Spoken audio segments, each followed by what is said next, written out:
Never shipping back. And we are live. It's the smart choice, not gonna lie. Going live, I agree. Yeah, sure. That's what we're talking about. Yeah, that's probably what you're talking about, right? Yeah. Not talking about the sentience of polyhedral little plastic thingies. Mm-mm. You really do believe your dice are against you, don't you? Really do. Dude, History says they are, so. It's less the My- dice, it's my luck factor. It's not very good. my dice do not like players, including myself. When I roll the same dice in front of me, when I GM, they purposely try to kill my players. They have no favorites. They dislike everything. Like I roll the best when I'm GMing because they're just like, oh, even more players to kill. Man. Oh, it's all up with your dice. My dice roll perfectly fine all the time. Yeah, to kill us. Well, okay, to be fair, yeah, I only play in one game? So yeah, to kill you. Speaking of killing, you are in danger tonight. You are most definitely in danger tonight. As the last time we left off, the group was spent another day in the house preparing and planning for the inevitable assault on Morning Glory, when they were informed both by an old friend that they had met previously in the form of the doll matron, the hag Sinnoh,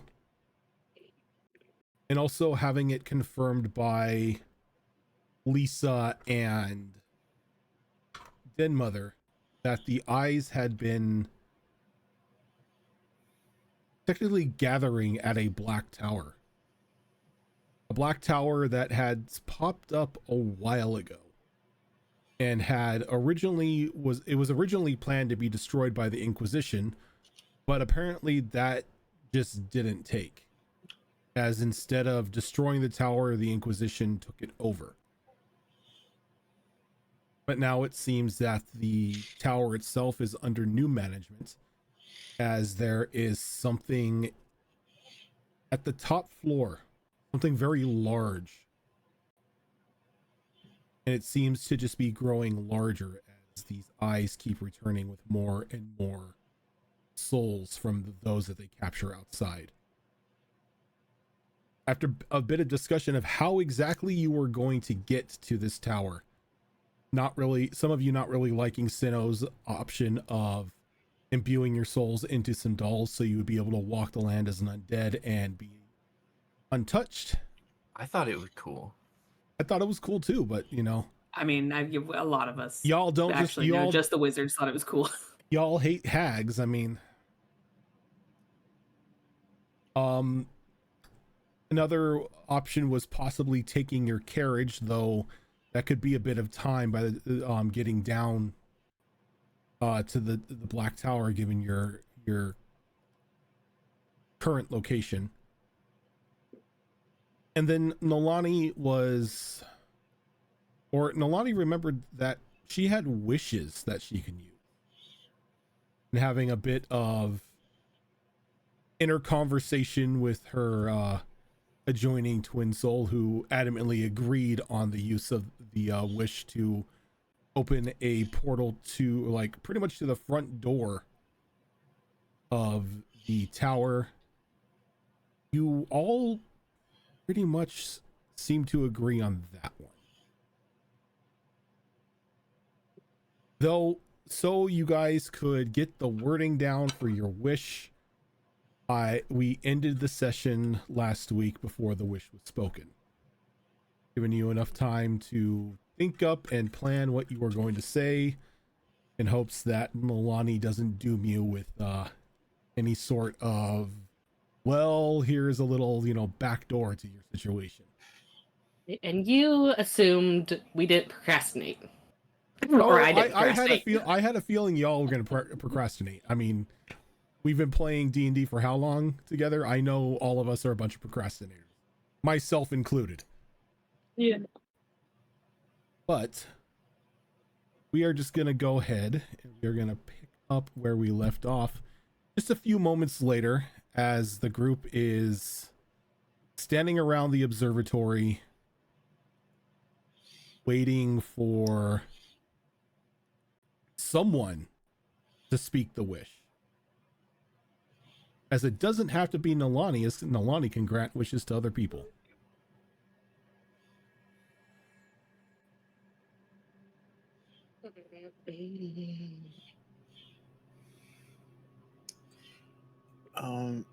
In preparation, like while we're prepping, like I have my weapon, right? The blueprint weapon. If you use the scroll, I would have used the scroll like in the morning or whenever. okay. Right? So yeah, now you now have another dire boomerang with you, but this one isn't necessarily made out of like the demon horn as the other one was. This seems to be made of just this soft sheen metal with various eldritch warlock runes carved along either side of it, allowing it its spell storing capabilities. The edge of the boomerang seems to be almost to a knife edge, to where it seems like it will cut now instead of just bludgeon. And that's what gives it the increase into the die damage increase that we talked about. Moving from the D10 to a D12. I will spend the hour necessary to make it my packed weapon. Okay. I'll probably do that in my room. And then just to test out the storage, I would drop a 3rd level spell in there. What 3rd level spell are you dropping in there? I want to place gaseous form. Okay. So you run your hand over the runes on one side of the boomerang as you begin to speak and perform the incantation in order to cast gaseous form, as you see 3 of the runes light up on either side, informing you that 3 of the 5 slots have been consumed or have been filled. And that's what it'll always be, because warlocks.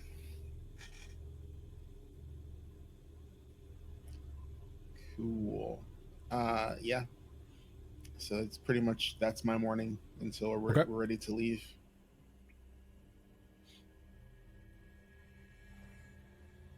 So you did that in the first part of the day before everything else happened. So I can get the spell slot back. Yep. Yeah. Because we were technically still talking about the weapon last session. So yeah, not a problem. But Nalani, you can either speak the wish or you can offer a wish to someone else. We kind of offered it up last time and no one really wanted it.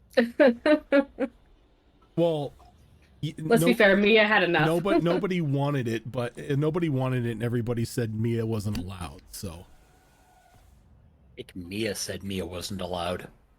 I mean, from Alani's point of view, Mia didn't do anything wrong last time, so she does not understand this, but yes. So once everyone's ready to go, Nani will say, God, I'm nervous. Give me a moment. I did a dumb. Oh no. Oh no. What did you do? I forgot to put Sirenscape on the correct sound channel. Ah, gotcha. We hope I actually have Sirenscape open. Oh well. Now There we go. All right. Alright. So she go, I wish for a safe means to travel to the front door of the obsidian tower, which I can control.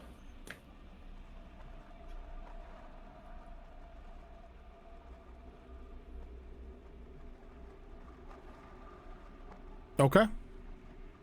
So as you speak the words, a bit of magic begins to wisp around you as a carriage forms in front of you.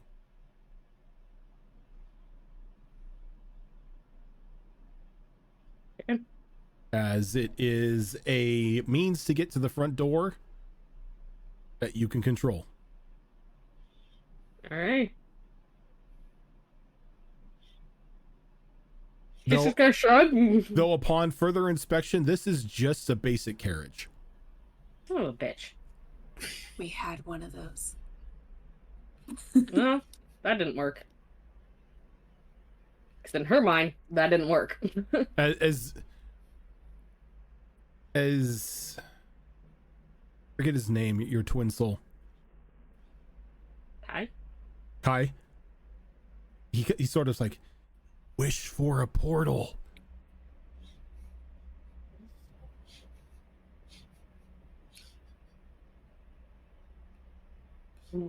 Gotta be specific on these things. They will take everything you say literally and twist it against you. Fine. How far away is the tower? The tower from where you guys are right now would be, let's see here. Ooh.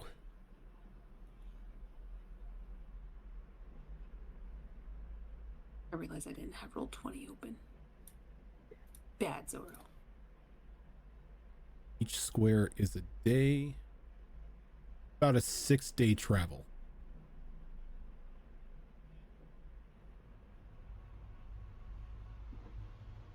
Is that true?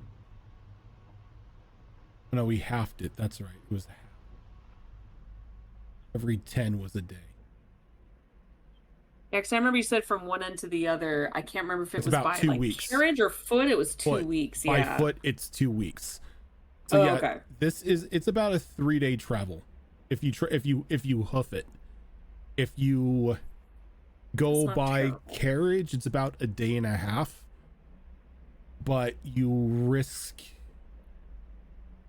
your safety if you do so.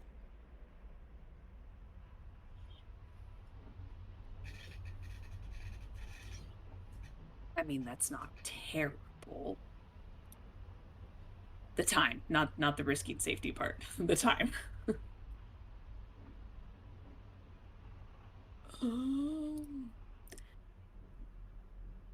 Well, do we want to go in the carriage or what? Give me a second to think about this.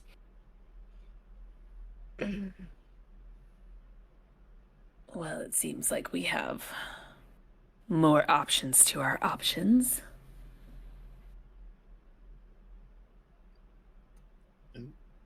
Yuriko's gonna go, does that mean she wasted a wish?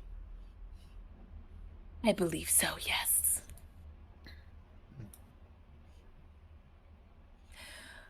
Speaking of, Mia, do you have that other carriage that we have with our own little spectral driver and whatnot? And the horses that don't need feeding. Mia looks up from the corner of the room where she was busy converting her life force into shield points. Yes, I do have that. I'm not sure about this carriage, but this one, the one we have, might be more sufficient if we were to go by carriage. Agreed. Kel And we have beds. sort of shrugs. He's like, I don't know. I don't know how fancy this carriage is, but we run the risk of running into those eyes and gods know what else out there. I don't know. None of us have really been out on foot in the land since the snow melted. Oh, thank goodness I can forgot take the snow off melted. my shoes. Yeah. I forgot about that too. Oh, I could be barefoot. I mean, it's still a bit chilly, but there is no snow on the ground. My toesies won't get frostbitten. Yes, I use toesies. Well, I'm opening up my sheet real quick to see what we got, because it's been a hot minute. And while Nalani's staying here, she's kind of unfocused because she, for story purposes, she's having she's basically talking with this over with Kai. Okay.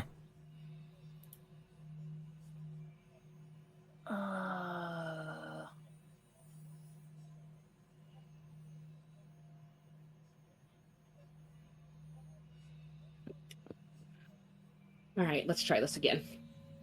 Here we go. I wish for a magical portal that can safely transport us to the front door of the Obsidian Tower and will remain open until I choose to dismiss it. Sorry, I didn't get all of that. Say that again, please. I wish for a magical portal that can safely transport us to the front door of the Obsidian Tower and will remain open until I choose to dismiss it.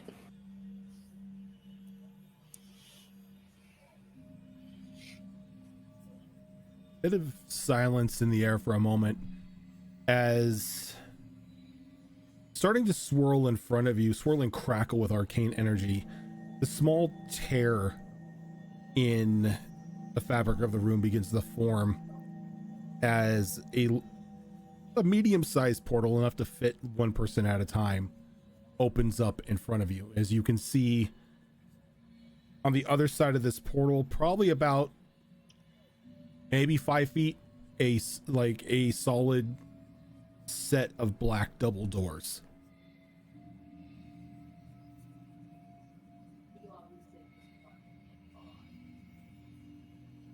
Well, those of us who are capable of knocking down doors want to go first, or do we want to send someone in who might be able to unlock them if they're locked? Now, I will say this portal will remain open, but it's concentration.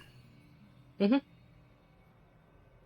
Before any of us step through, who is feeling the unluckiest today? Looks at Nalani and then back at you. I can think of a few.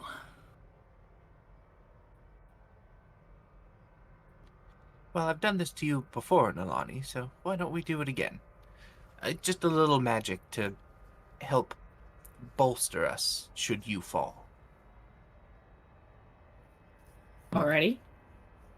And I will reach into my component pouch and pull out, what kind of bug do we want it to be? It's going to be a centipede today. I will pull out a little centipede, put it in the palm of my hand, and just kind of like slap my hand against Nalani anywhere that's bare skin. There's a lot of bear skin. There's a lot of real There's a estate lot to of bear choose from skin. there, yeah. And you'll feel it kind of burrow into you slowly over the course of 10 minutes because it's a ritual. And I will give you the boon of my burst spell. So if you go down, you will let out a healing pulse in a 60-foot radius, equal to the damage you took that knocked you down. Oh, that's good. 60-foot radius. Does that include healing myself, or does that only hit other people? It only heals other people. It does not heal you. Okay. Good point to clarify. And I will roll a d20 on this one because this is not one of my safe spells yet. It's a level 4 spell, and I rolled a 13 on the d20. Level 4 spell, and you rolled a 13? Yeah. Uh-oh. Uh-oh. Uh-oh. I don't like uh-oh. Not today. Level 4 spell, and you said 13? Yeah. Make percentiles from you, sir.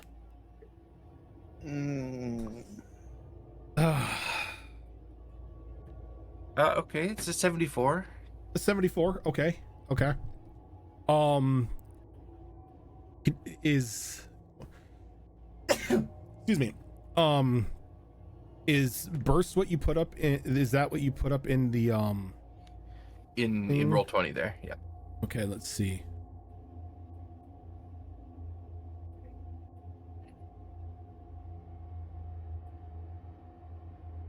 Okay. Spell feels like it went off without a hitch. Okay, I'll take that. You noticed a bit of a strange greenish color, like a deeper green than normal, after you like sort of smash the bug against Nunalani. But there doesn't seem to be any adverse effects at the moment. Just chalk it up to using a different bug than I used the last time I cast that spell, that's all.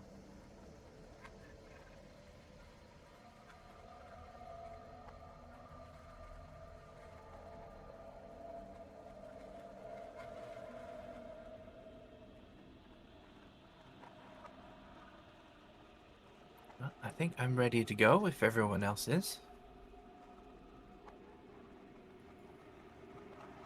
Works for me. I have to keep this thing open, so I'll be the last one through.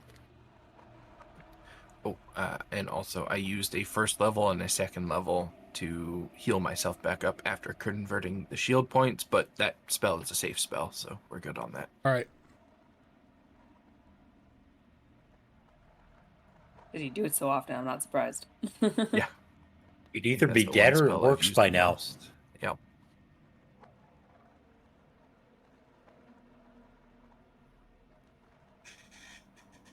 Well, Okay. I think I'll be the first to step through if there are no other volunteers. Oh, I'll go right after you, yeah. And Actually, the no. mage is in I'll- first. I'll That wait. makes sense. You're right. Yeah, I'll wait. Let the mages I was go gonna first. say, and I'll follow after because I was like, sending oops. those two alone. I forgot I'm squishy, so I'm gonna You're not you know playing what? Ash. That's why Ash's son is here. Yeah. Actually, before I go through, it's not one of my save spells, but that's okay. I'm gonna cast it anyway because it may save my life. I will cast Mage Armor on myself. Okay. That's That is level... a first level spell. All right. Go ahead and give me that D20 roll.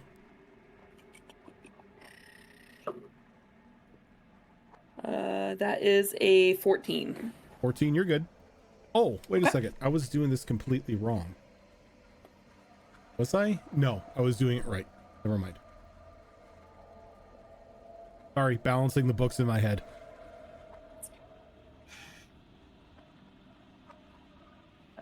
Yeah, okay. Okay.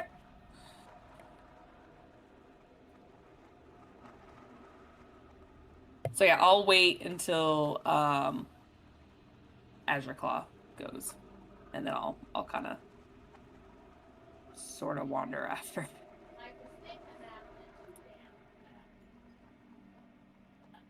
Yeah. And I think Kel enters whenever Nolani enters. I'm going last to make sure that if anything pops out, I'm not dropping this portal. Probably a good idea.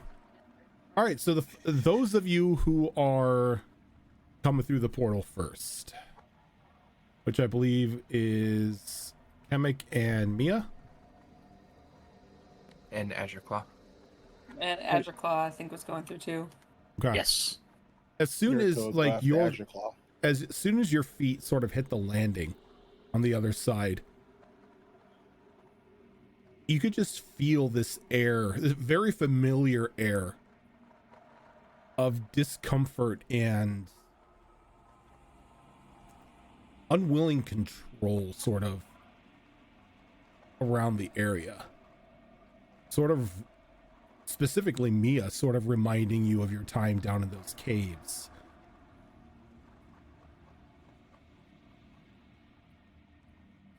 As you stand outside these doors, you can feel just this pulse of force control coming from the tower itself.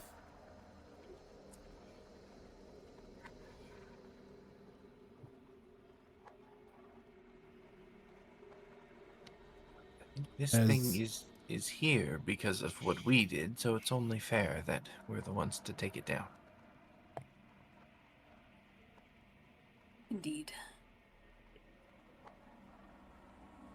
And as the final members sort of pile on through, you're all now gathered in a small group, just staring at these large black double doors, solid gold ring handles. As soon as everyone's through, I'll dismiss that portal because I don't want anything sneaking into our house. Okay. Probably a good idea.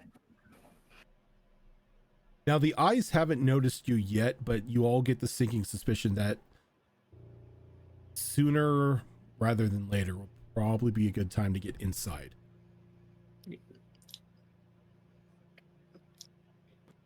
I will look to our strongest members here to push or pull these doors open. Yeah. Donnie will go over. Try and pull the doors open. You just pull the doors wide open. No resistance, no lock, no nothing. They just open up on well-oiled hinges.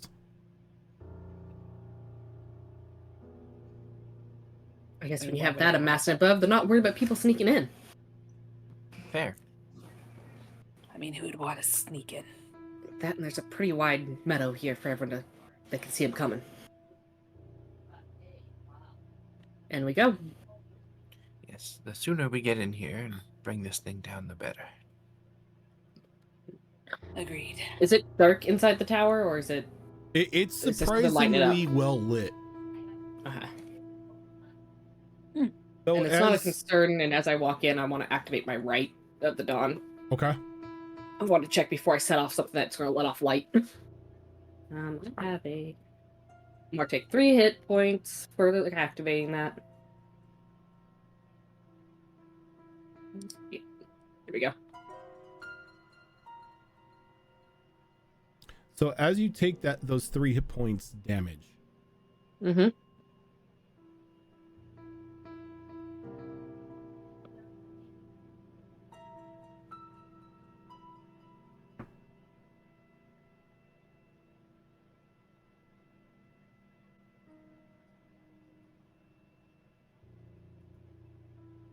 Oh God. This pause is scaring me. sorry, A little bit. It's like someone just died. I rolled Right. the wrong die here.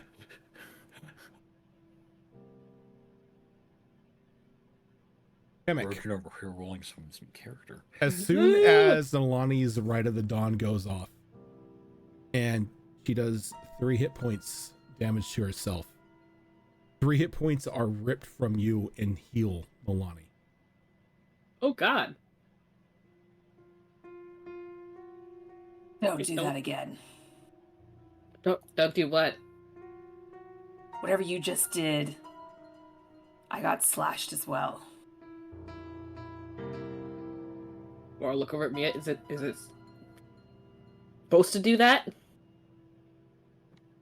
The only magic cast on me today was yours. True, but I mean, it could also just be like an aura of this tower that does that. We don't know. Towers have auras? Oh, okay. Magical ones tend to, yes. You're the magic person. So do that again. I don't know how to not do that again. Well, I've already activated my right, so that's not happening again. don't unless put it away then. I don't plan to. Good. There it is. We are level 7. And I didn't even use heart Good. to heart yet. It's already hurting me. It's like wanna double reverse check heart I- to heart. I was double checking that I used the right Hemocraft die. Oh. Yeah. All right, let's go. Yeah, I suppose we need to very carefully ascend. Indeed. I'm sure there'll be plenty of things inside. Oh, I'm sure.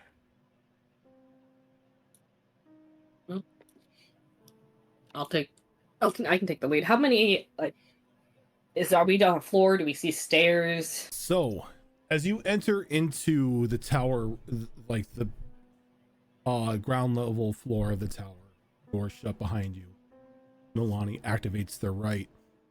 You notice that there is no visible ladder, stair, elevator, anything.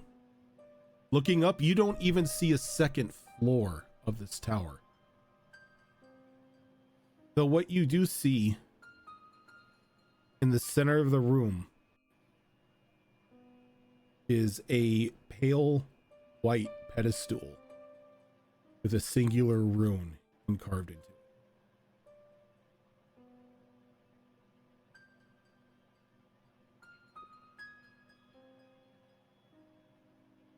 Interesting. You said it's a rune? It has a rune on it? Yep. Can I do an Arcana check to see what that rune is? You sure can.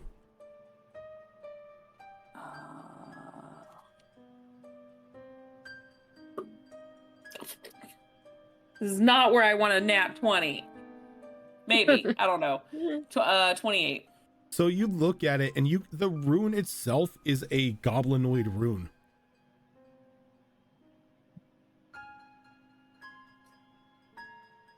And it Used goblin noises. confused goblin noises. And rough translation, the rune, it just says transportation.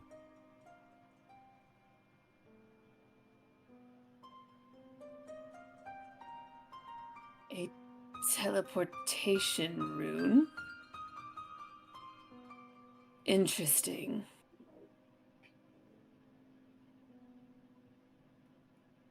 Could look around the room and see if there's anything else.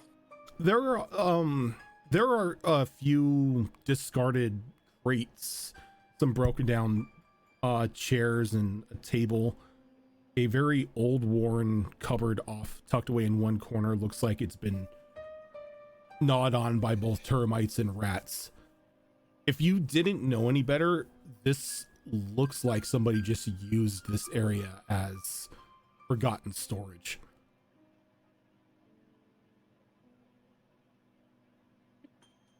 I am a little confused. That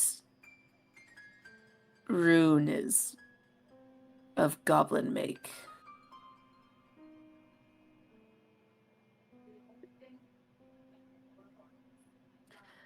Goblins build towers?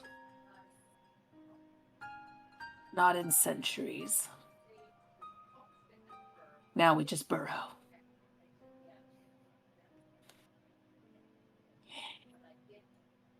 Well, this tower did come out of the ground. Can I do another check to see if this is from ancient Travala? With the natural 20, I can tell you right away, it is something that a student of Travala would have been able to carve. Oh. This tower is ancient. Far more ancient than I think we originally believed.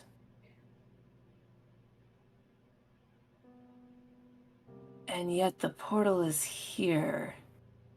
The question is, where does it teleport us to? And yet, as Kemek looks up, nothing for us to ascend. Just this. Question is, do we trust it? Not at all, but it does seem like our only option. Indeed. Weirdly enough, I do trust it. It's where we pop out that I don't trust.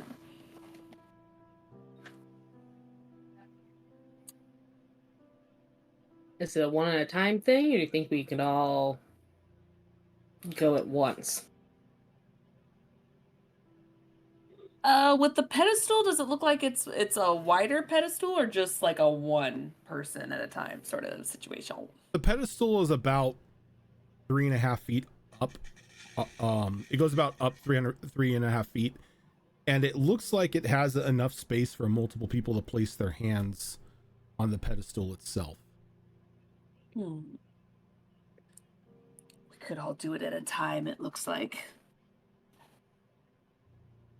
Unless we want to be cautious and just go one by one. We don't know where it spits us out and what if it spits out in multiple locations. Well, that is the risk because there's nothing else here. We could do some more investigation, but if we go outside, we'll be at risk. No, we should probably stay inside. Unless someone wants to go outside. No eyes in Nope. here.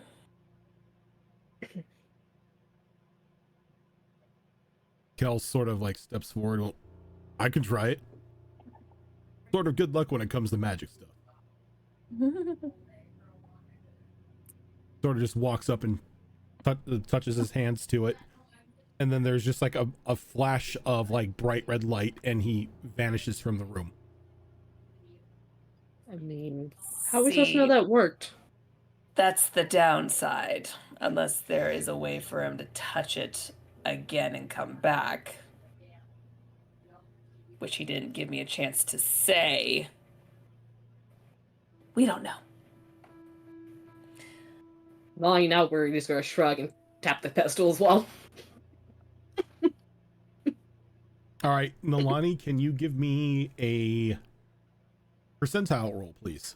Don't like this. It's the music turn. 97. Nice. Yeah. It's the best you'll ever get. Right? Anyone else gonna touch it? Actually, yeah. All right, go ahead and give me. Touch it. Kamek, go ahead and give me percentile roll here.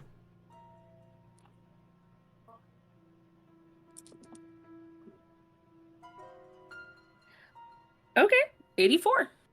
84. Nice. Very nice. Who's next? We're gonna use all of our luck before the battle. That's what this Well, is. Azurclaw is going to gently set his claws on it. All right, go ahead and give me that percentile roll. Like how we confirmed we could do it all at once. Everyone's going one at a time. Yeah, because one of us is going to turn into like a mist of blood, one of and you's that's going to gonna be blow it. up, and nobody else is gonna want to touch it. Yeah, that's true. 74. 74. Nice. We gotta stop walking this down by almost 10 every time.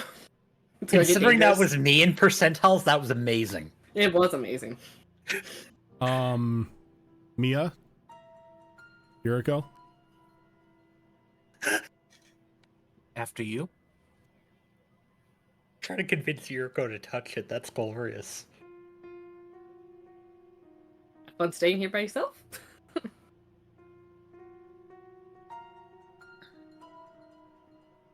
I mean, they didn't explode or anything, so it's probably safe here ago.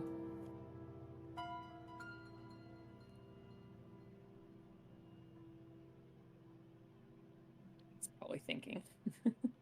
Azun's looking very worried there. Or very concentrated.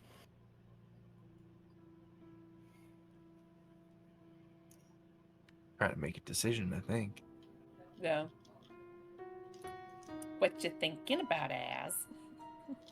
I'm looking for my percentile dice. Okay, that's a good thing. Yeah. Like, how hard do I want to die? I don't want to die at all. I figure. Good luck.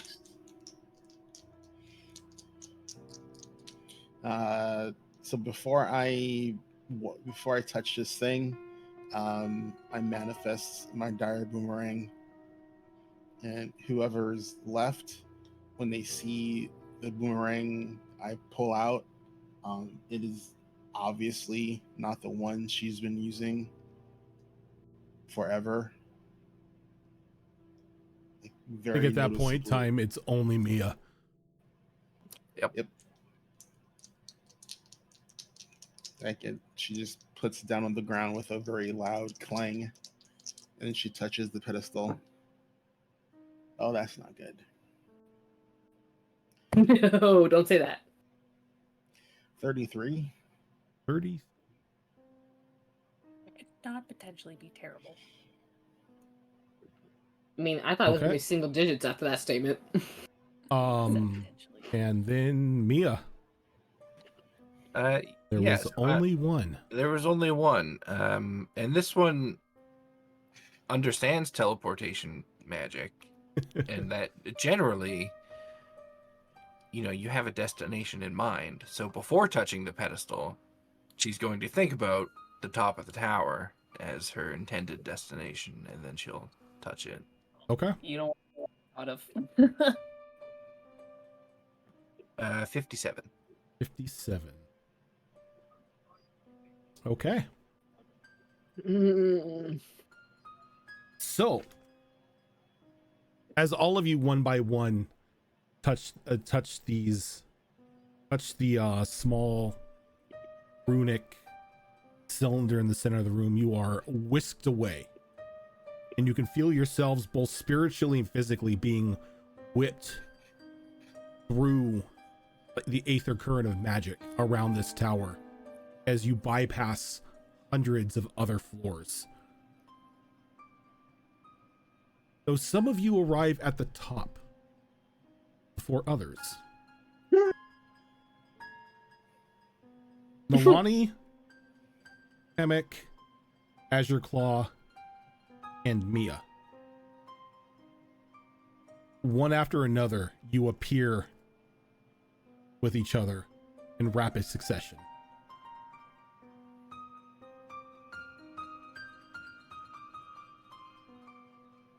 And as you make it up the top, you are now in this almost alien looking room.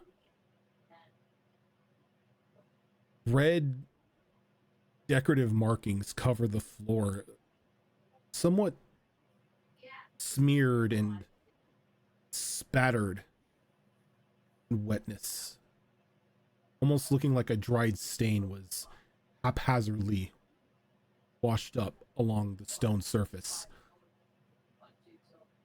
In front of you is this massive yellow orb, teeming with souls, as you can see life essence sort of swirling inside and screaming in agony. And in front of this orb, sort of just pantomiming its hands around the circle, almost trying to dictate the way the current of the souls is moving inside this orb, is a very familiar looking figure. They're back to you. The soft purple robe, lined now in gold embroidery, no longer looking like it was worn by time or anything as you first met them down in the crystal caves, but now pristine, almost as if it looks like it was handmade and just recently.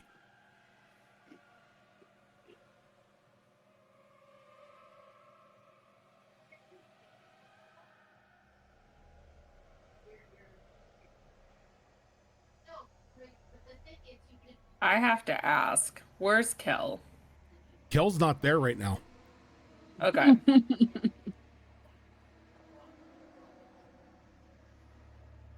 And as this goes on, they sort of turn their head over their shoulder, and you see a very familiar white mask where a face should be, with a bit of larva and tentacles sort of poking out around the edges.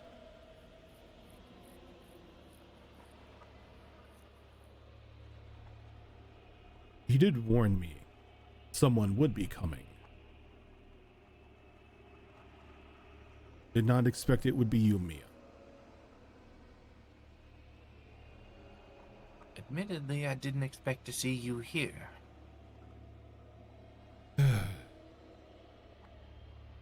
What is it you mortals say? Plans sometimes change. Indeed they do. And you've sided with a pretender? You made that choice? I've sided with a brother of the darkness. What I thought was an entity of light, misguided and hell-bent on destruction, I soon met a kindred spirit, born of darkness, but bent on order. Order? You think this is order? This is merely the steps of bringing order to this chaotic continent. Order by what? Destroying all life on the continent? Not all life. The strong, able-minded will survive.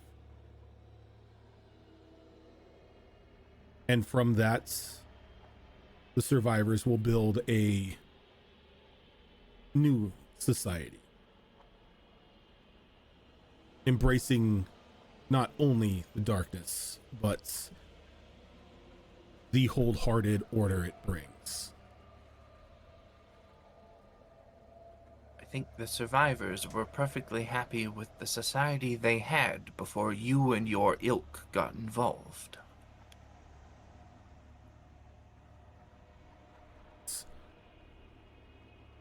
As you're having this conversation, Kel sort of appears next to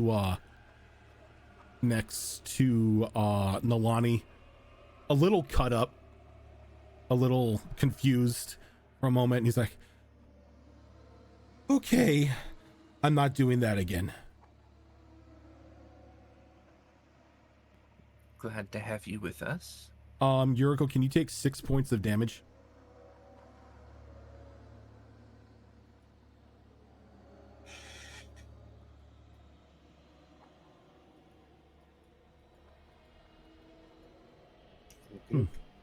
Another one, and another on their way soon. I hope they can withstand the currents. They can be tricky at times.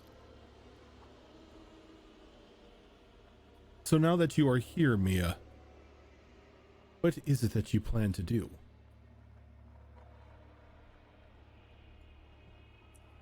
Well, I'd like to avoid a fight if possible. I'd Agreed. like to believe you can still see reason. I am not above reason. As you may well know, I am a being that uses violence as a last-ditch effort. If we can have it out with our words, it's preferable for all parties involved. And this entire time he's talking to you, he has not turned around, and he's still controlling the swaying currents of the souls inside the orb.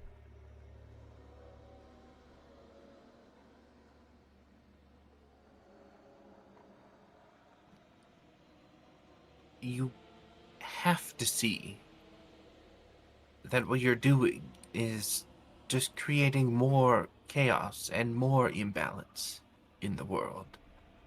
You can't be blind to that. All you have to do is look out at any of the cities out there.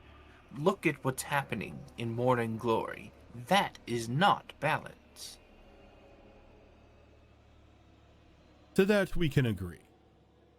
My companion may have taken things a bit too far, too fast. But those in Morning Glory are as safe as can be.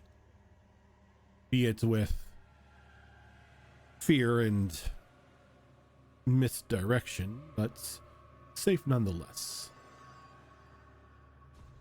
I have been told that those still inside the walls are some of those who will be spared this catastrophe.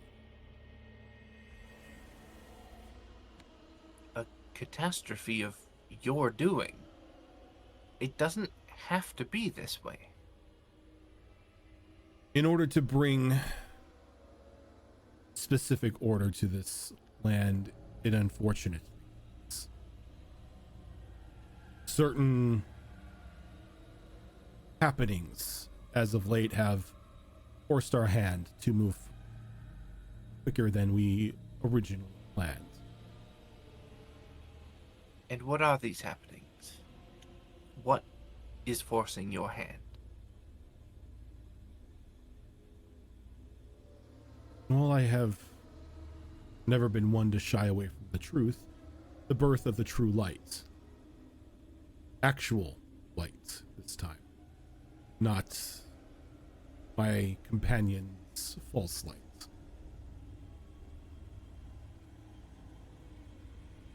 And is not the birth of this light the balance that this continent needed? It was without light for so long. And you've seen what this light has brought. Magic now is an overflowing, uncontrolled torrent. Yes, but the people of this land deserve the chance to be able to bring that magic under their control, to... And under our new structure, they will be. But you're killing so many of them. And you're not, at the end of all of this, you're not giving them the choice that they deserve. You're killing everyone that doesn't side with you. Oh, this has nothing to do with sides. This is not a targeted attack. This is a blanket summarization. When my spell finishes, the weak shall perish, the strong shall persist. And they will be able to learn how to control this new magic. They will be able to change society to better fit the perfection that is darkness. And why do you get to decide which of these people is the strong and which is the weak? I am not deciding. I am merely guiding the hand. The strong will take it, the weak will not. Your logic is flawed in every possible way. What is strength? Physical strength? Emotional strength? Strength of the spirits. Not physically, not mentally, but spiritual. Yurgo, can you take another 5 damage?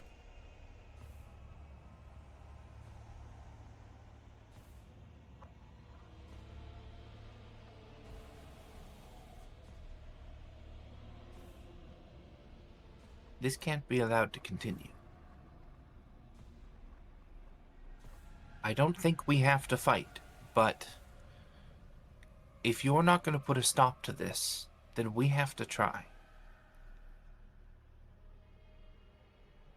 I wish you can see another way, Mia, but knowing you for as little as I have, something tells me that you will not listen to my reason. There's too much spite for my companion. Though I will say it's not unfounded with the wounds that they have already inflicted upon. But I implore you to see my logic. I can almost guarantee that none of you here would fall to this spell. You are strength in all sense of the word. And it is our duty, as those with strength, to protect those that would fall to your spell. Jericho, go ahead and take another 2. Ow. As you finally appear into the room, a bit bruised and cut up from your travels through the aether currents. And the final one joins us. Indeed, she does. Spit some blood on the floor. That one Fucking hate portals. That one was one I was hoping would show up. Now, Mia, I unfortunately cannot stop what I am doing.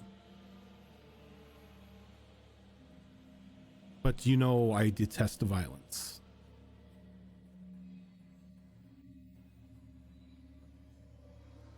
Then I'm sorry for what has to happen. As am I.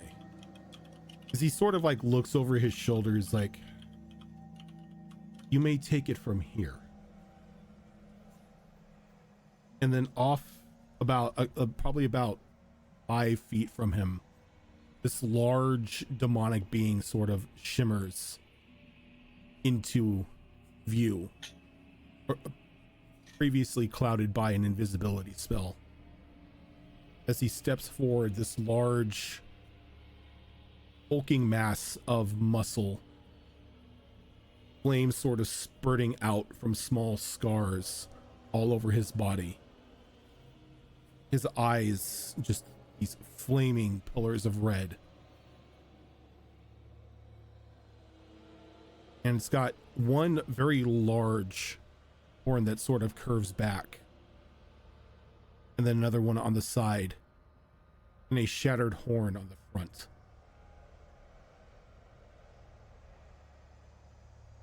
As Yuriko, you pause for a moment. And it takes you a moment as your heart begins to race and a bit of anger begins to build up inside of you as you once again stand face to face with the demon that killed your parents.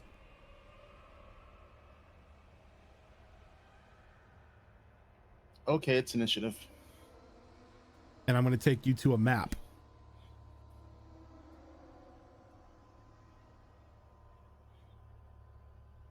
Get rid of that. Oh, lordy. Oh.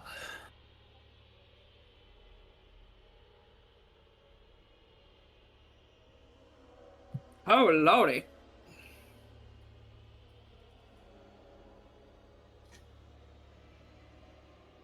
Oh my god. That's that's Krampus. That's a demon Krampus. Oh boy.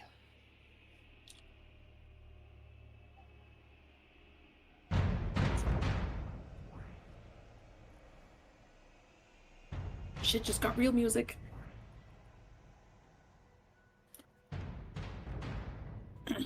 Need to bring up the initiative tracker.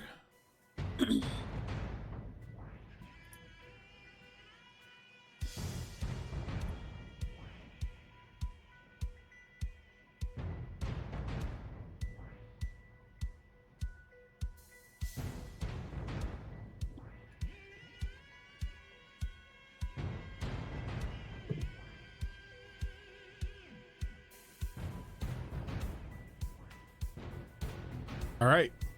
Let's do initiative.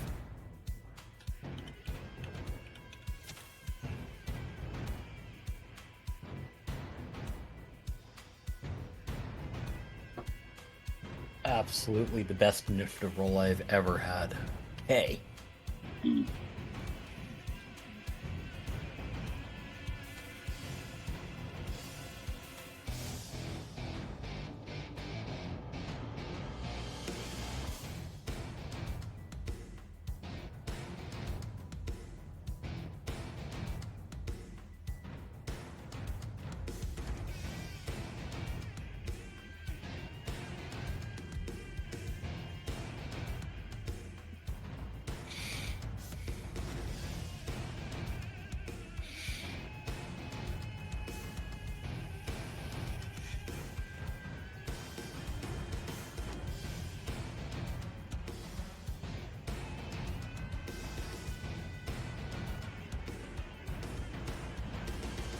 Just waiting on Mia.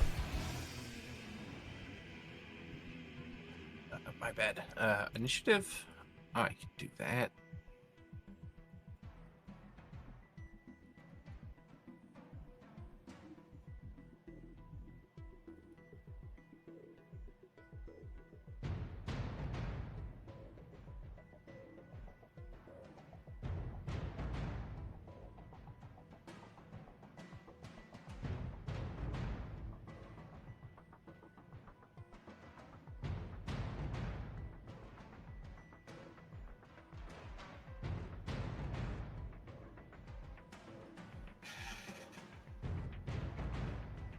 All right, Yuriko, you're gonna start. Let's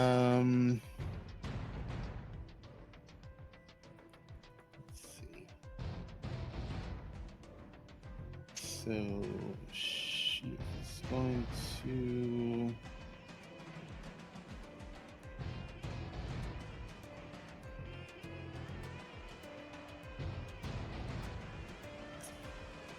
Yeah, she's not gonna.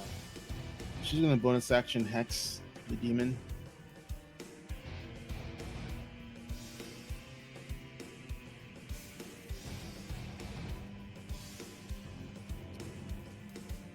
Do I still need to do the whole D20 / percentile while we're in the tower? Is Hex a spell? Yeah. I don't have it innately, so it's a spell. Then yes, you still need to do it.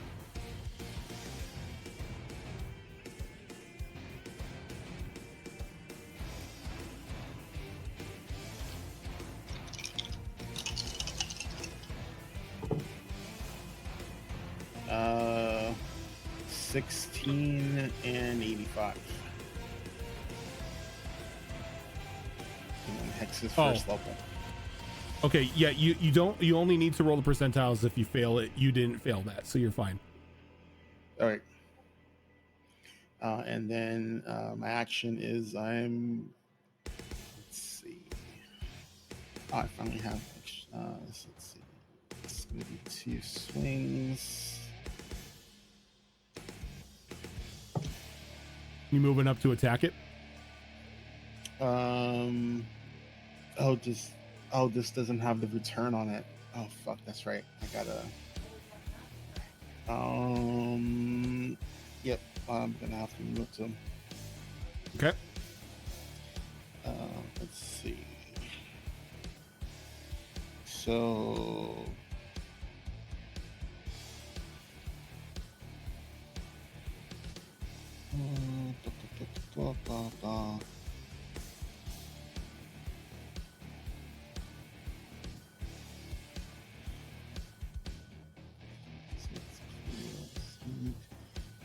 So 21. 21 will hit. Cool. And then I'm gonna roll my second attack. 19. 19 will hit as well. Oh, fuck yeah. I was sure the 19 would hit because it's demon. Freaking demon.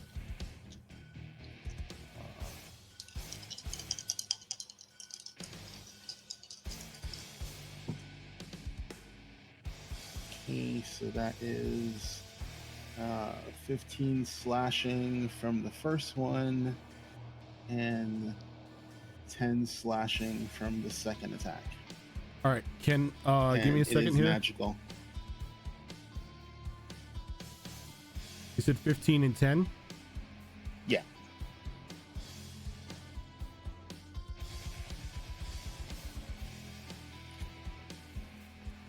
And so as you strike it the first time, you're going to take 2 points of fire damage. The second time, you're going to take 1 point of fire damage. This cannot be resisted. okay. Is every time you slash into its or you make contact with its body, like a little gout of flame sort of spurts out around him. Cool.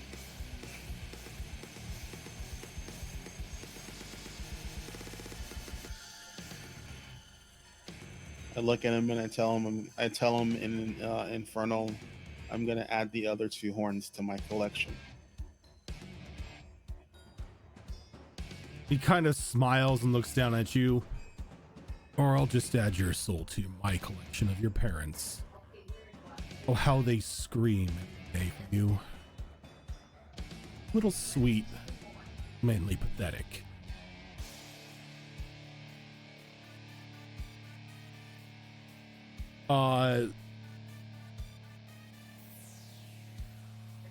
So your masked friend see what he does.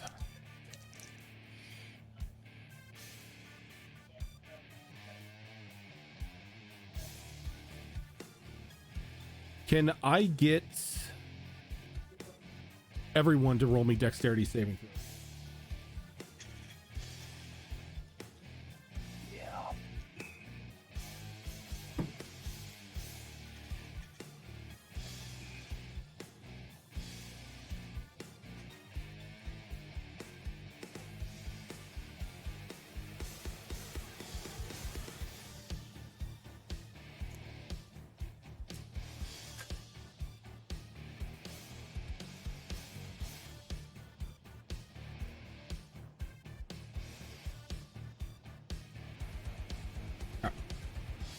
Yuriko, what'd you get? Dirty 20. Dirty 20. Okay, you're fine. Mia. 22. 22, you're fine. Nolani. 19. 19, you're fine. Azure Claw. That was 12. 12. Okay, you were gonna take 15 points of necrotic damage. I can deal with that. Emic. 16. 16. And then Kel makes a dirty 20. So the only one that took damage is Azure Claw this time, as he sort of whips his hands around and a tort of like these eldritch, like almost magic missiles sort of erupt from the orb and come raining down upon the group.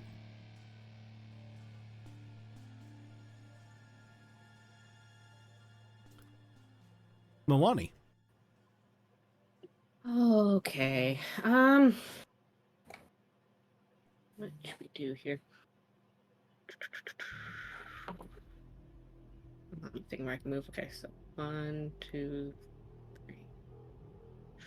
I'm gonna move around to over here because that way we're not all clumped up. Keeping my 10 feet away from this thing because I have reached my weapon. I don't need to get any closer. I'm going to activate the Hunter's Mantle. Ooh. And As you magical girl out. yeah. Yeah, Zara, was waiting Fucking for the head stealing shakes. my thing. Son of a bitch. Don't be jealous.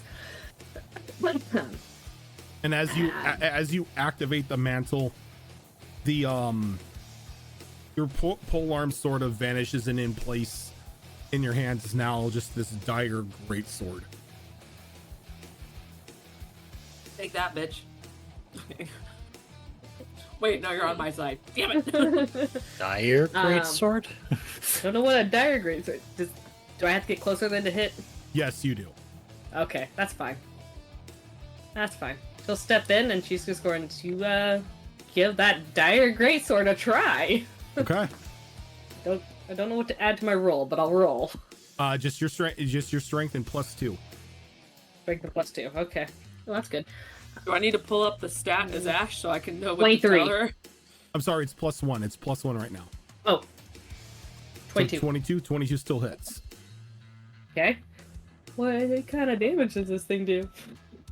I think right now it's 2d6 2d6. Okay. plus your strength +1.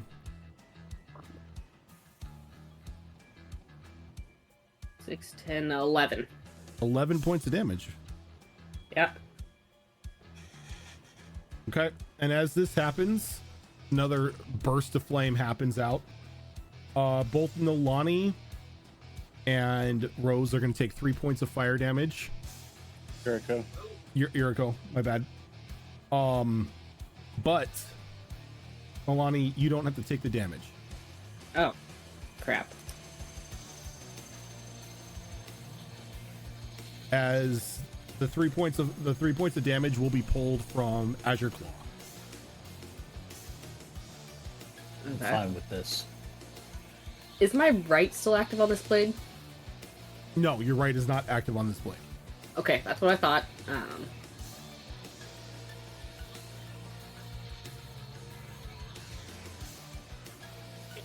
So then as she brings it around, I'm going to activate my right, which I do believe is a bonus action. Yep, bonus action. So I will take 2 points of damage from that.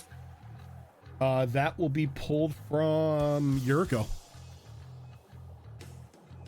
How much damage am I taking? 2 points 2. of damage. And this one is going to be 16 hit. 16 will not hit. Okay, so I'll miss with that one. Not used to wielding something like this.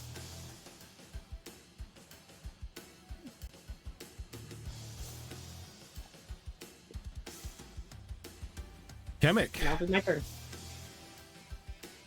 Okay. You got so far away from me.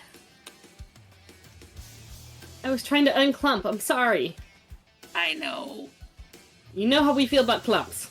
I know. But I'm mostly a support wizzy. I Well, want roll to better. give support. Roll better. You know what? Roll better on your attack, okay? Roll Skill better on your issue. initiative.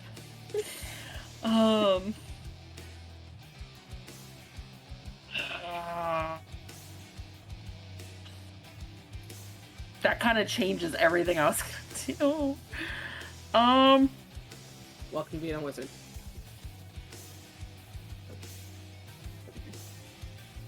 Help Kel. You know what? Fuck it. I'm gonna. He's pretty much where I used to be. I mean, Kemek doesn't really like Kel, but at the same time, beggars can't be chooser. But at the same time, Zoro does. Zoro wants her you son know safe. what? You know what? He's a tall, bulky boy. This will work. Yeah, we're gonna do something funny. As we are going to go up to Kel, and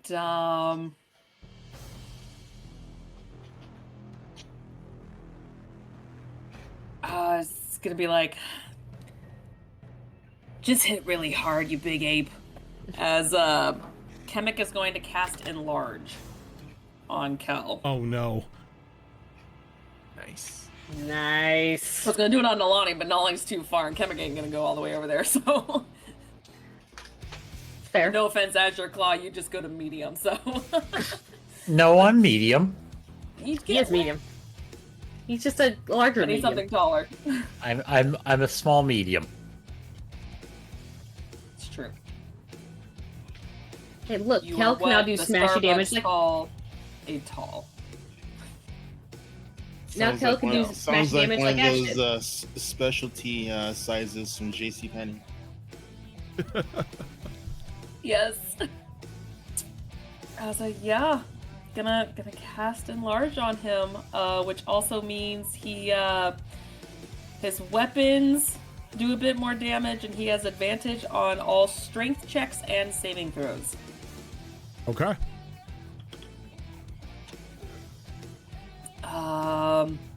It's medium, yeah. It's medium. Medium. Medium. Anything else, Kemek? Possibly. I'm also going to.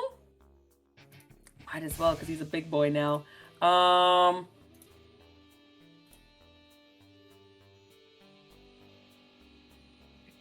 Actually, no. I'm gonna do this to Azure Claw.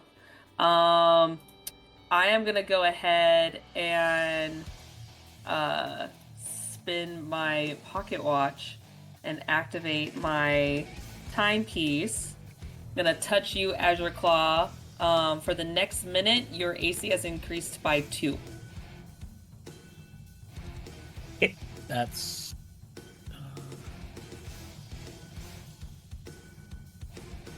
Which I can't remember. When it's on a creature, it's 2. There we go. Okay.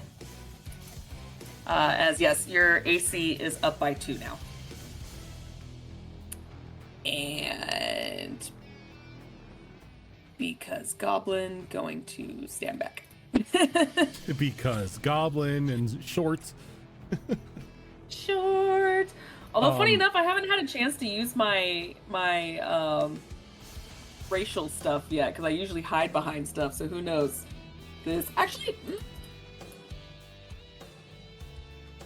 this is just a tiny little like pillar thing, right? I can't really hide behind that. It's not even a pillar. It's more like a waist-high It's block. just a box. Yeah, Just stand behind the giant person. I mean, you do I'll just realize say that what's behind there you go. is open space. Like it Like goes out, uncomfortable open. like uncomfortable. Yeah. Oh crap! There's a ledge. It's one of the reasons why I didn't want to run like all the way back here. I'm like, all you have to do is do a wave and Yep. come off.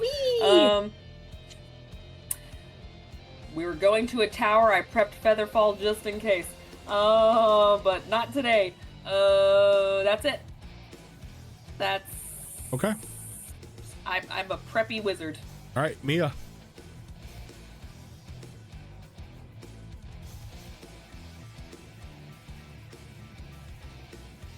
Still don't know if this is the right decision, but I think I'm gonna try it anyway. I'm going to flap my beautiful new wings and Herb. fly over everyone to get to here and about 25 feet up off the ground. Okay.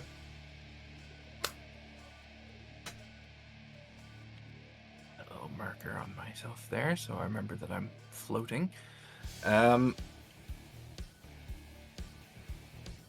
then I am going to pull out 2 things.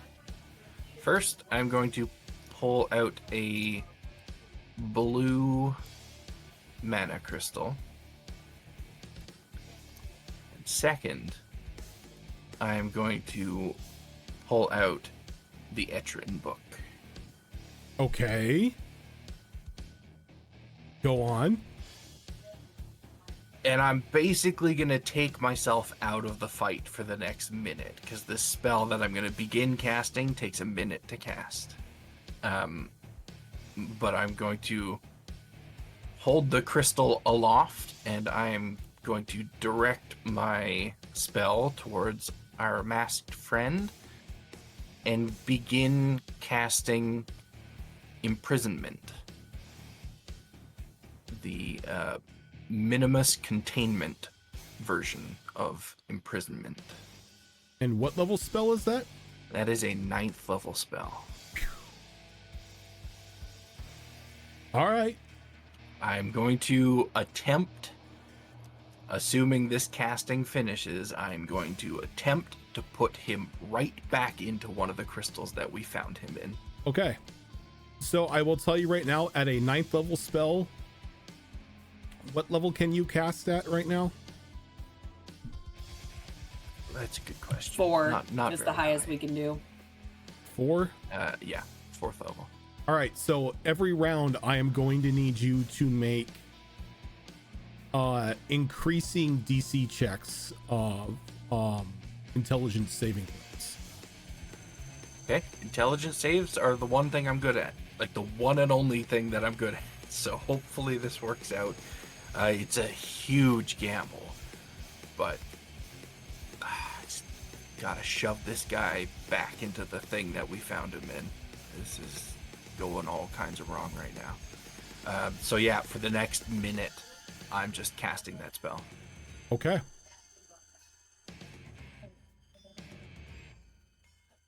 He's just that black mage in the background of Final Fantasy, and by the time the spell goes off, that guy's already dead.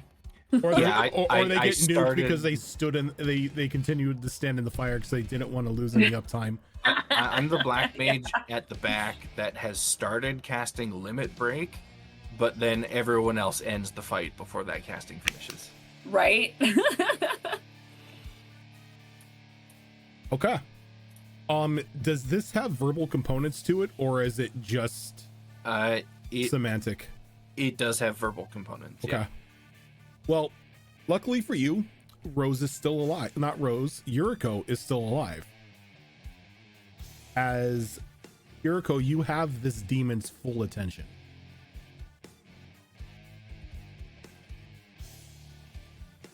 As he reaches up to his neck and he just pulls out like a protruding spine. And as he does, this long black blade that catches a flame the moment it touches the air is now in his hand. This fire on the blade giving off heat that is inhumanly possible. Though being somebody who has suffered the effects of being ripped through hell, you do realize this blade is lit with hellfire.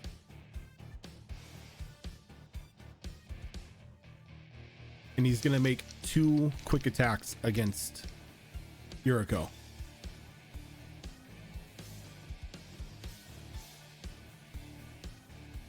The first one is going to be an 18 to hit.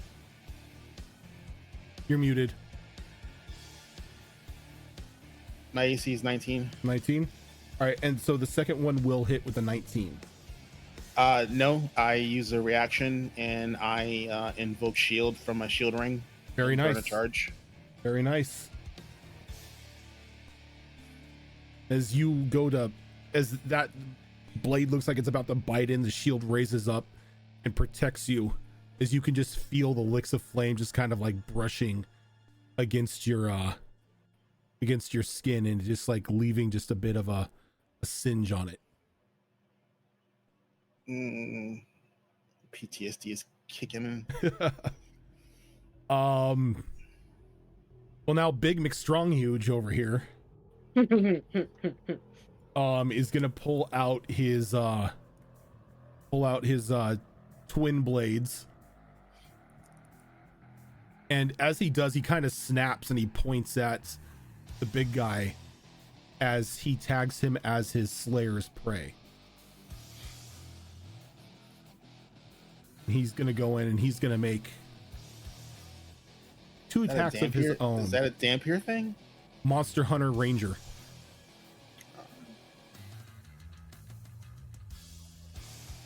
As he's gonna make his first attack. Unfortunately, his first attack will not hit. The second one, though,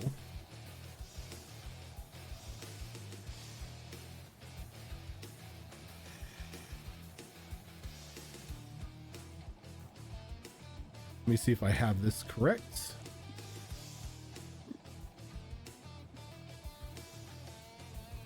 Yep. Oh, what did you hex him on? What stat?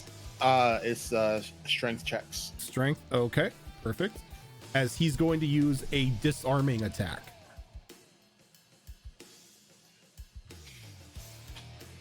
That will hit. So he's got to make a strength saving throw. I thought disarm was a check though, not a saving throw. No, it's a saving throw. The target must make a strength saving throw. On a failed save, it drops the object you choose.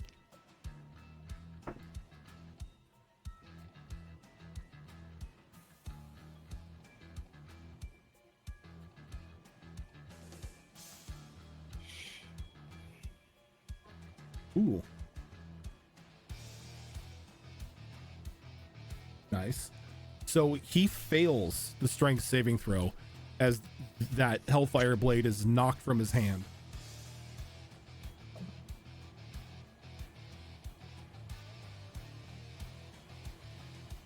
And he's going to take 8 points of damage.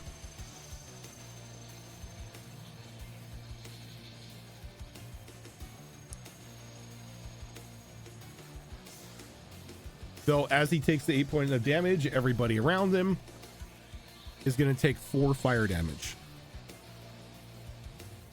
Nalani doesn't take anything. Including us in the back? No, anybody who's within 5 feet of him. Yeah. Oh, okay. Let's see who's taking the damage for Nalani. That will be Kemek. Kamek, you're going to take 4 points of fire damage. I swear to fuck, get that bug out of your body. I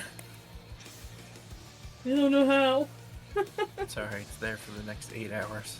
Oh shit. Pull a mummy and just take a knife and just... No, what I need to do is take off the armor I don't want to take off and use my glaive so I can be at more range. Azure Claw. Oh, did you send Gilly the stats for the armor? I know I did armor- once upon a time. Yeah. Armor she Okay. did. I did. The blade I do not have the stats for. So. Okay, that I can give you the old blade stats because obviously what she currently has is a different blade. Okay. It's the same. It's the Yeah. same blade. Oh God.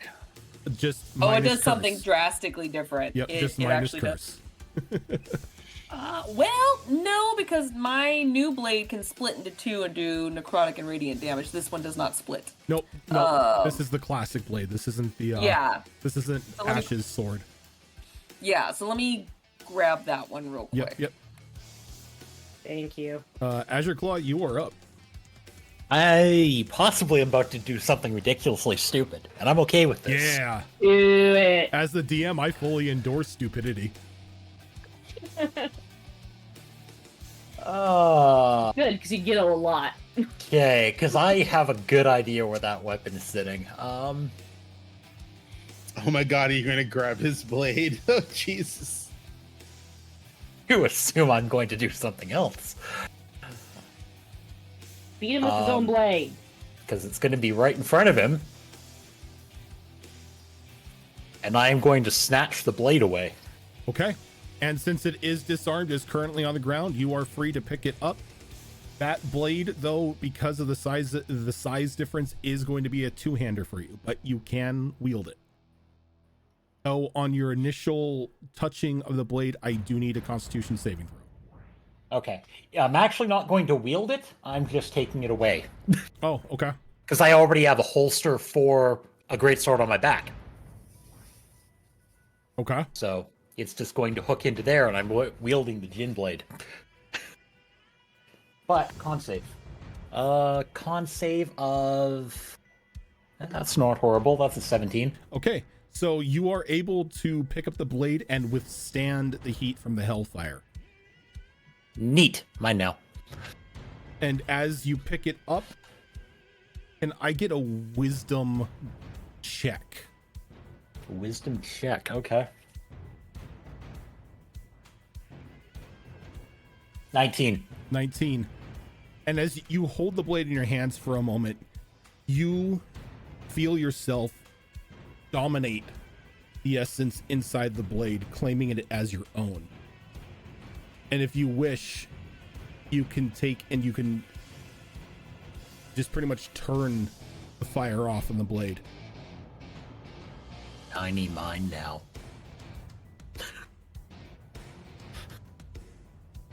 What are the infamous words of Megs? If it shines, it's mines. Yeah, that's Pretty about much. it.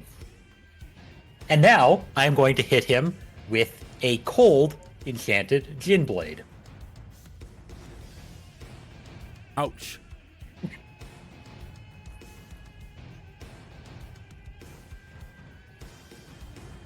Just one of those. Oh fuck it, we're gonna do this. I'm feeling psychotic today.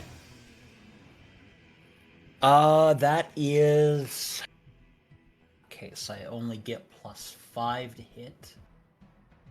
So that is 22 to hit. That hits. Okay. And that is 2d6 cold.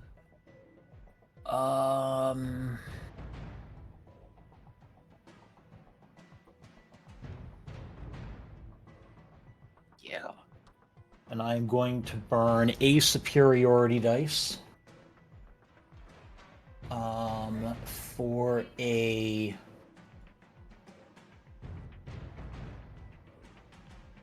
maneuvering attack.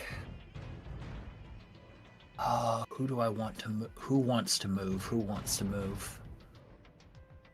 I'm gonna give that movement to Yuriko. in case she wants to reposition.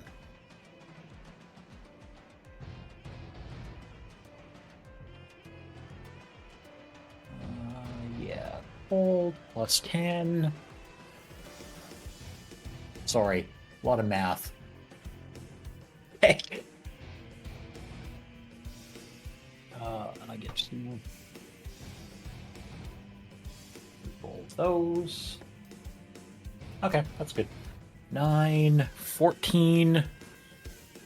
It's 29 cold damage.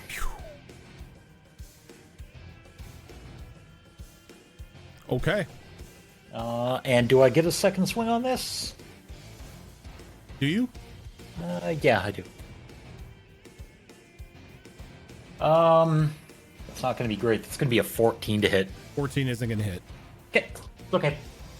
And you notice that while this happens and that cold damage is afflicted upon him, no flames burst out of him this time. Neat.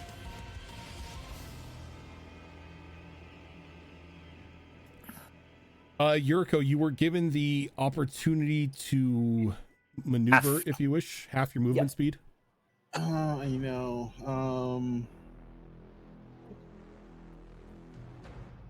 Really, I wanted the extra damage. I want to stay where I am. I don't want to get closer to this guy. And probably a good idea. That was more of if you wanted to swing around to one of the sides. Well, there's no flanking, so if flanking was allowed, I would definitely flank with Nalani, but Flanking is too abused. Yep. Well, I would. That's why I don't use it in my Pathfinder game, because it's like my players don't understand the concept of battle positioning, and I would basically murder them. Flanking, So when a group of goblins becomes the most dangerous enemy in the world. Dude, yeah. Dude, flanking is a thing. People don't know. They sleep on it. It's like, no, it's a legitimate battle tactic. You can fuck some shit up. Look, I try with the Vorcha, and you guys just keep taking them out. It's not my fault that they're freaking glass cannons. That's because They're not even cannons. They're just glass. They're just glass. They don't wear much. That's on them. we know. Or not. All right, so Yuriko, you're up. All right.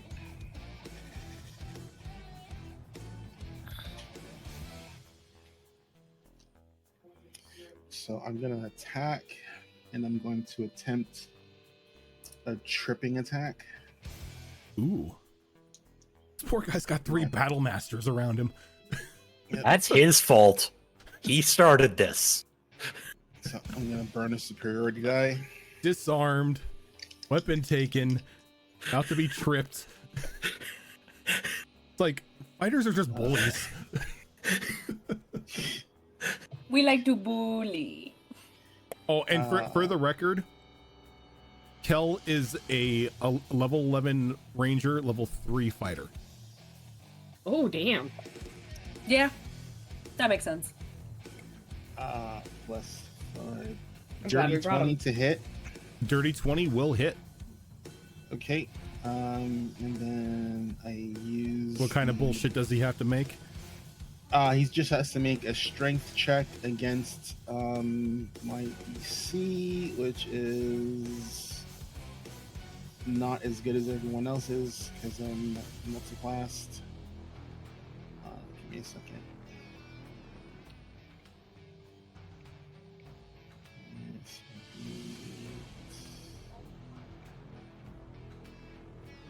Say 11 plus my strength mod.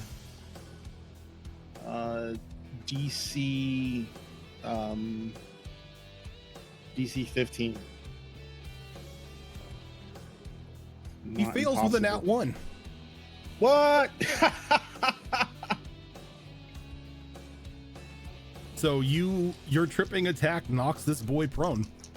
Cool. I get to add my D8 to damage. just see like baseball swing a kneecap with this one. So let's see. So 5. So that's 7. So that's 17 points of slashing damage. And then I make my second attack at advantage because he's on the ground. Yep. Suck butt.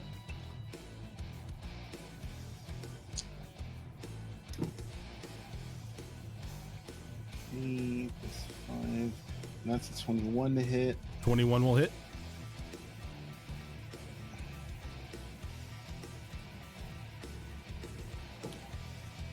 Ooh, axe on the die. So that is 17 points of damage. Nice. So, the only one who's sadly not gonna get to take a good lick is gonna be Azure Claw and Kel, but Mia's gonna get a good lick in, so that's all right.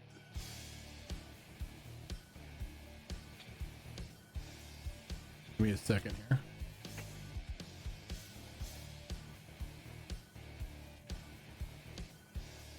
Yep.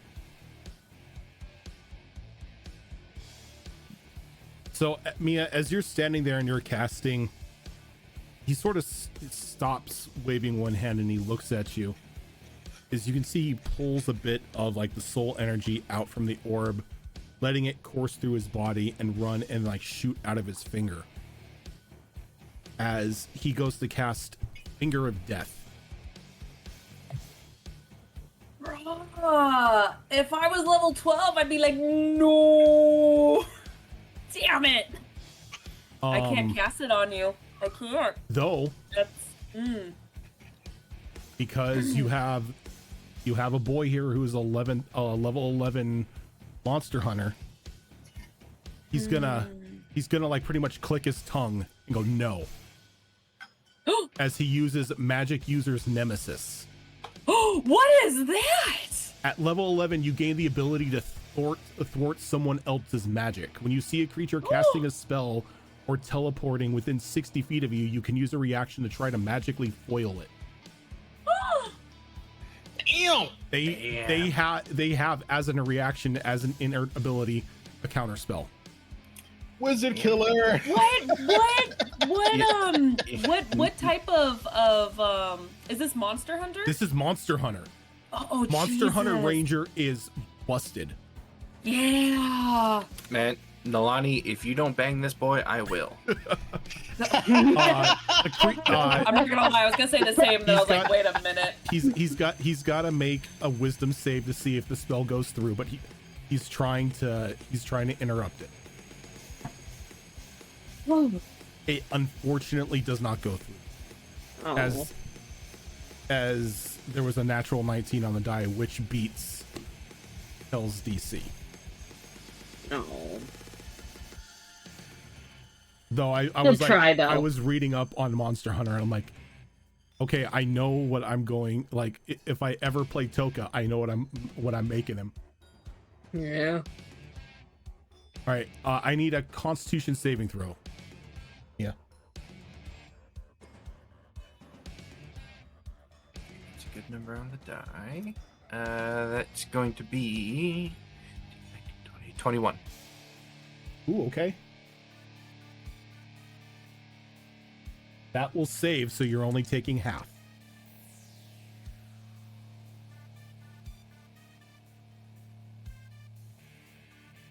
Yeah, half finger death is still shitty.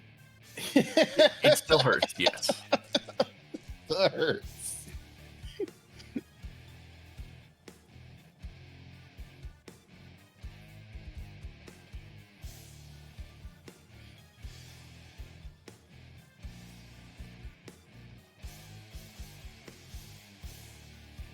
Okay.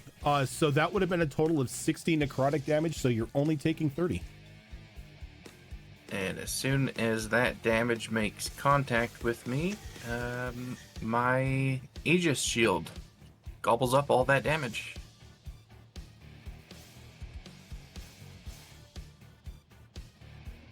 As you can see, as like that, the beam hits you, and the combination of Kel trying to stop it and your shield just absorbing the impact of the spell, you can see the expression on the mask slowly start to change of that of frustration.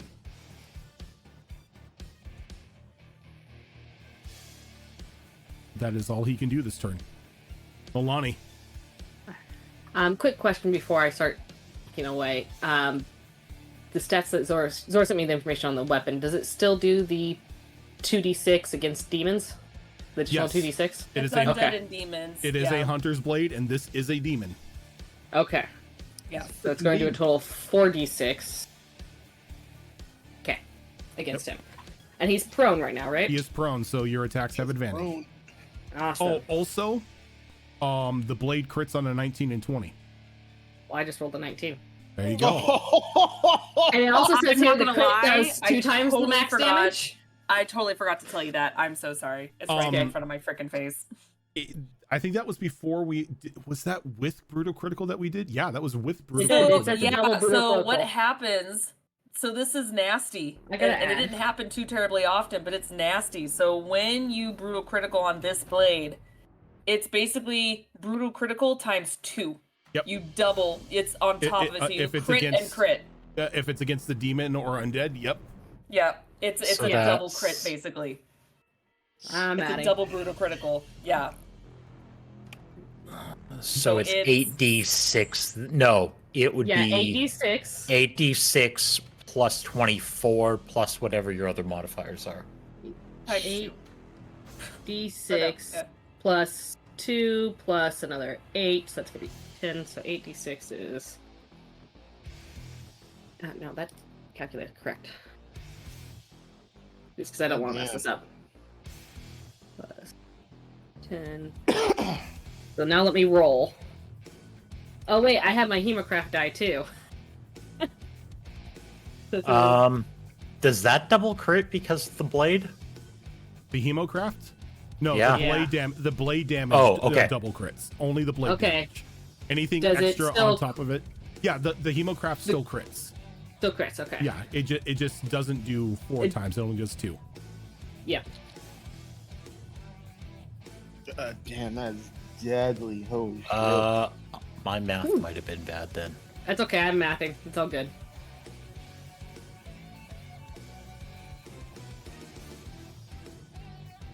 $90 points of damage? Nice. As that blade Jeez. just cracks down into him. And as it does, you can see just like these runes begin to light the blade as his flesh begins to get seared from the enchantment that has been bestowed upon it. That plus the bonuses to my AC. Actually, I'm getting this thing back. Look, I have a sword. Here's the good news is my new blade does the exact same thing plus extra radiant and necrotic damage on top of it. So it Yeah. technically does the same thing but better. She There just you comes go. with the armor. Nalani, you doing anything else? But you have the armor. I have another attack. This is Okay. my first attack. Which... yeah, we'll do that. That's going to be 13 plus 4 is 17, 18 to hit. 18 to hit will not hit. Oh, 18 won't hit him? Okay. 18 will not hit. That's fine. So we're missed with the second one. And as my bonus action, I'm going to go ahead and give him a little curse. I'm going to give him a curse of blood agony.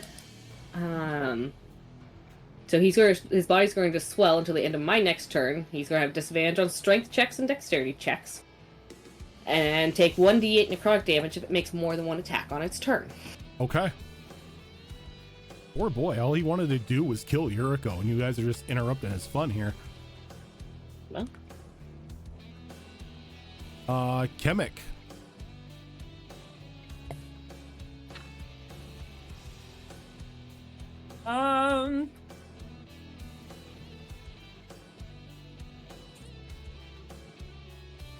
Yeah, I'm going to.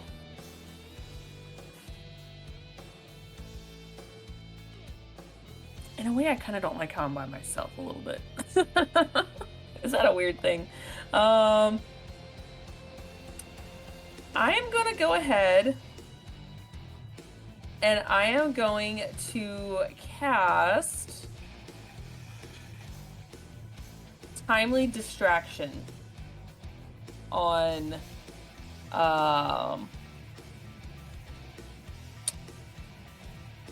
the person in the mask, actually. Okay. And what They is need to make timely a distraction? wisdom saving throw. Yes, I have used this before. Timely distraction. Wisdom saving throw is going to be 17.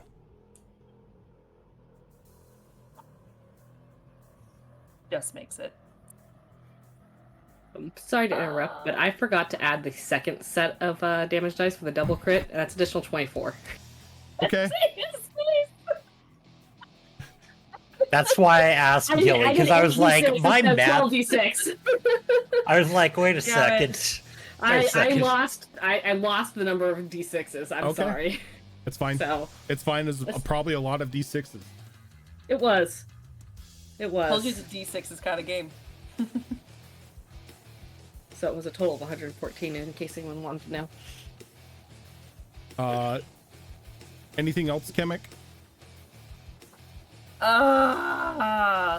sucky part about that spell is that, like, literally if they just save, that's it. I am going to... You know what? I have the movement. Yeah. I have the movement. I am going to... Do I want to use it, though? Yes. Okay. Yeah.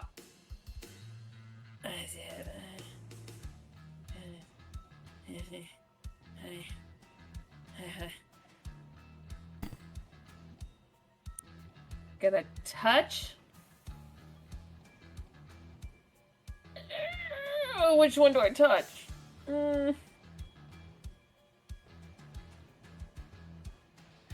I am going to touch. Oh my god, why is this so hard? I'm trying to choose between you two. I'm gonna go ahead and I'm gonna touch Raven. Sorry, Raven. Azurclaw. The Raven. Azurclaw. When your name's Raven and you're playing a Raven, it just boggles the mind. Oh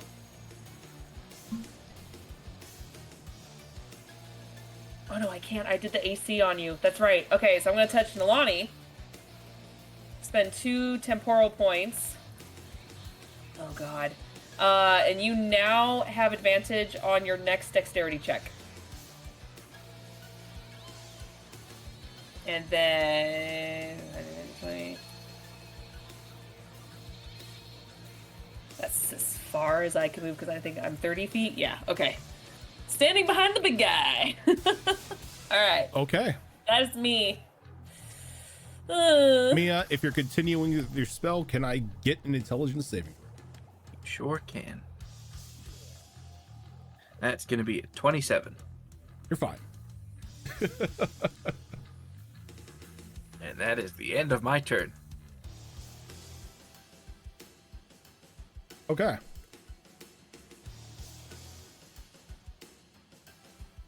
So, as he's laying there, busted knee, beaten and bloody, he begins to laugh as the flames begin to flick on his body again. As a torrent of wind starts to spiral around him, as his body becomes just this all-encompassing, like, living collection of hellfire as a tornado begins to form. I need pretty much everyone who is right next to them, right next to him, to give me a couple of saves here. A couple of saves? A couple of saves. First off, I am going to need Constitution saving throws from each of you. Okay. Hell no, is not the time to start failing, boy. Do not.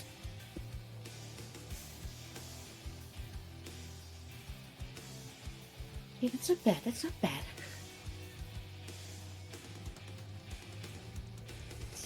Okay. Kel unfortunately failed, so he's gonna be taking some damage here. He's a beefy boy. He can take it. He can take it. Yuriko. 18. 18. You are only gonna take 8 points of fire damage.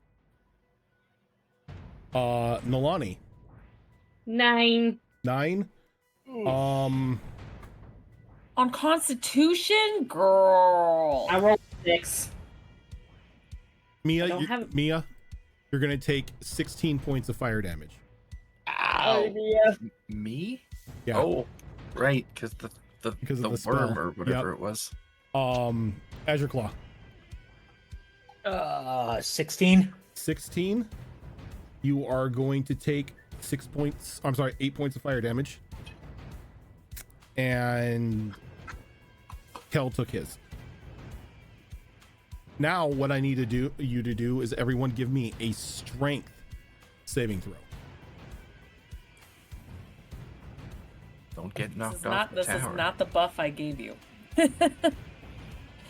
Unfortunately, I have no choice. It's just Dex. I can't choose. It's just straight up Dex. Kel made that one. All right, Yuriko, 28. you're good. So you can move back 5 feet in any direction away from him. Oh, cool. So I don't get like burned. You don't get sucked up. Okay, perfect. I'll do that. Milani, 19. you're good. You can move back 5 feet as well.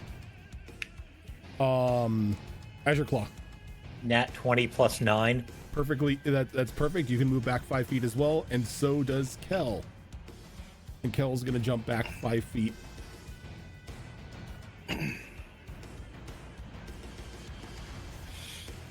And that is all he can do for the moment. I'm gonna remove him from the map because he's not there. I'm gonna put something in his place. Oh God. Oh God. You okay? It's like, I don't know what's gonna happen. oh, it's just like you haven't even seen what he turns into yet.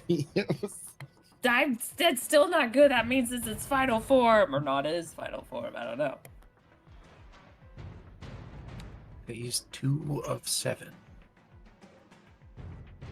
Or he just explodes into a literal ball of fire. Do we get a Knocks us all boss off the music? tower? We're all dead. Campaign. Do we get a boss music change? We can all jump off the tower. I've got feather foam. I got fly, so I'm good. Yeah, we're good. We're good.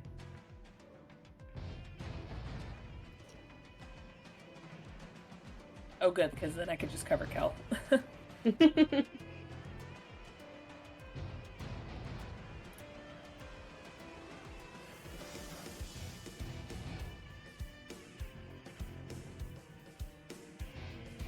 Excuse me.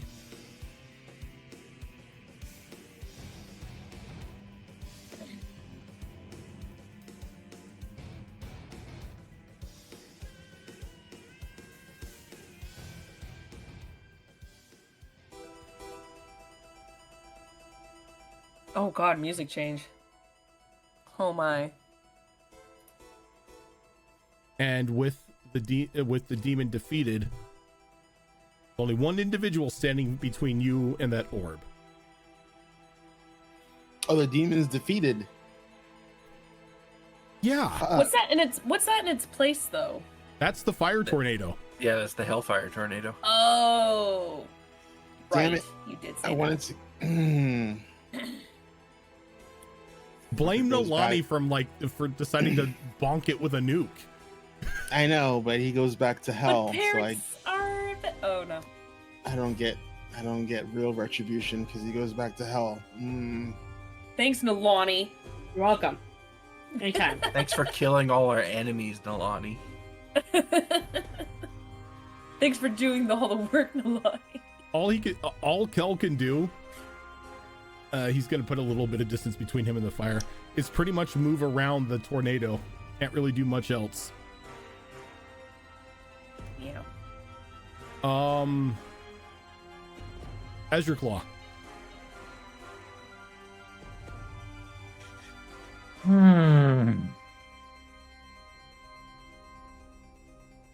Well, do I go for the obvious target in the room? Yes.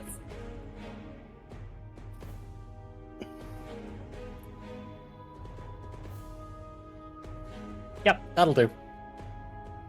Just get this guy's attention off of Okay. me, 'cause I don't think I can take another finger of death. So as you get up to where he is, like right next to him, you see a rune sort of light up on the floor underneath you. Oh crap! Bring it. Can I get a Constitution saving throw from you? You can.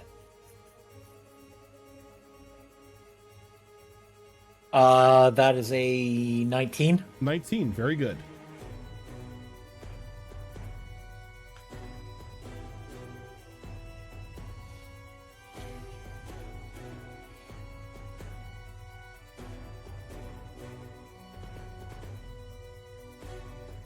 You're going to take 7 points of force damage. Okay. As you are flung away from him.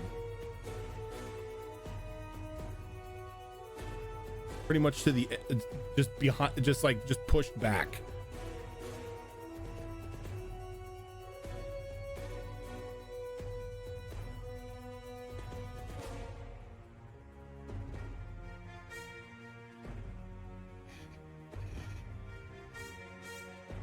Anything else? 20. 30. Okay. And because I'm that kind of person today, he is going to take a pair of javelins for it. As I'm running back up. Catch these javelins with your body. Hey, can you hold these for a moment? That's a 25 to hit. 25 will hit him. Okay, and these are... Okay, these are just D6. Yeah, not great. 7 damage on that one. And that is going to be a 18 to hit. 18 will hit. And that is going to be 9 damage on that one. Okay. As he now has a pair of feathered javelins sticking out of him.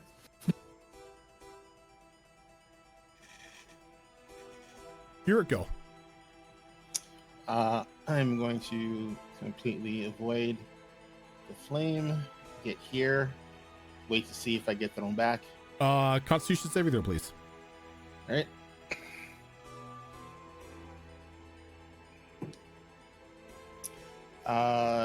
Dirty 20. Okay. Am I thrown back? You're going to take 8 points of force damage, and yeah, you are pushed back.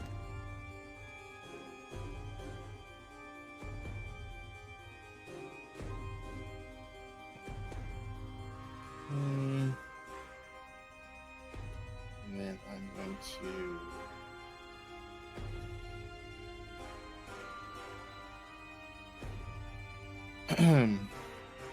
All right. I am going to... All right.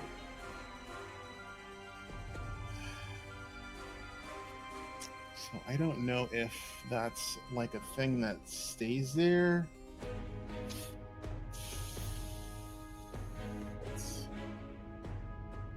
What would she do?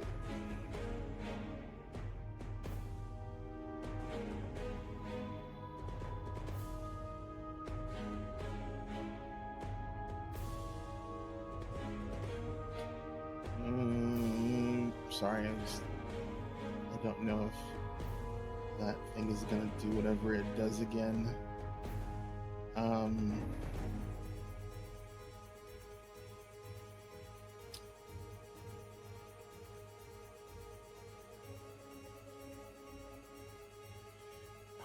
You know what? I am going to.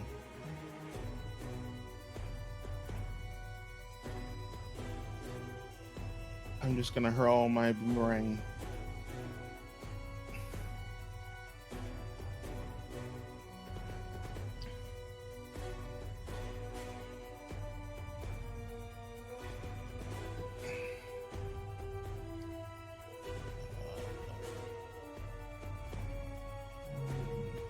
Does a 19 hit this guy? 19 will hit. Okay.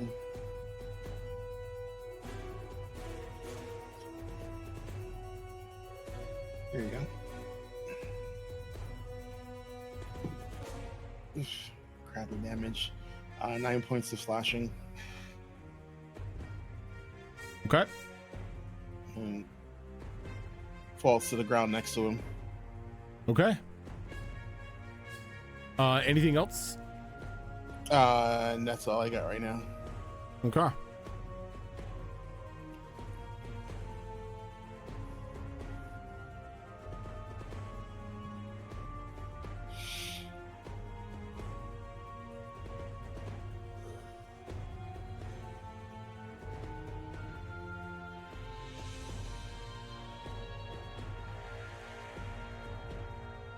See, again, just pulls out the large concentration of the soul energy from the orb as this black sphere begins to form above his hand.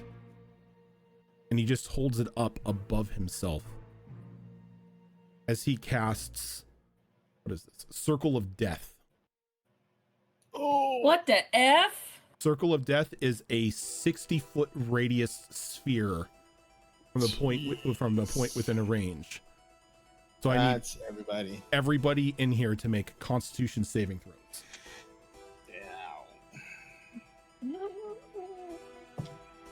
You know what?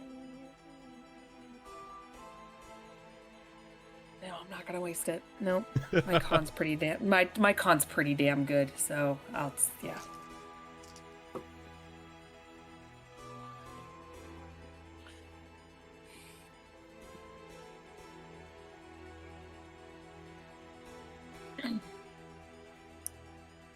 Thank God for resilience.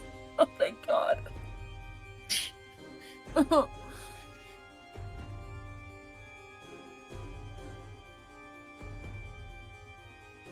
right, Yuriko. 24. 24. You're going to take 14 points in necrotic damage. Mia. Okay. 23. 14 points in necrotic damage. Milani. Got a 15. A 15, you're going to take 27 points in necrotic damage. If I fail, can I use my legendary resistance? What does your legendary resistance do? Oh, yes, you can. I would like to resist this with the help of Kai. Okay, you can. I forgot you have a legendary resistance to use. Okay, so you're only going to take 14 points. All right, and I actually take it this time? Yeah. Yes. I'm sorry, guys. I'm tired of Oh giving no, I'm damage to all of sorry. you. No, I was wrong. No, you already said yes. No, Yuriko, you're going to take another 14 points. Oh. I'm sorry, Yuriko. Azure Claw. That is a 17. You are going to take 14 points. Emic. 24. 24, 14 points. And our boy is going to take 27.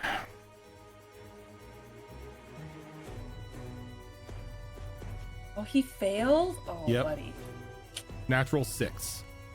Oh. He may have a good constitution, but he doesn't have that good of a constitution. Yeah.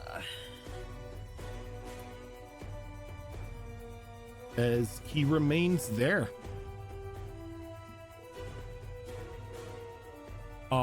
I gotta roll something here. Okay, The fire tornado still continues to spin, but doesn't seem to move. Yay! Nalani.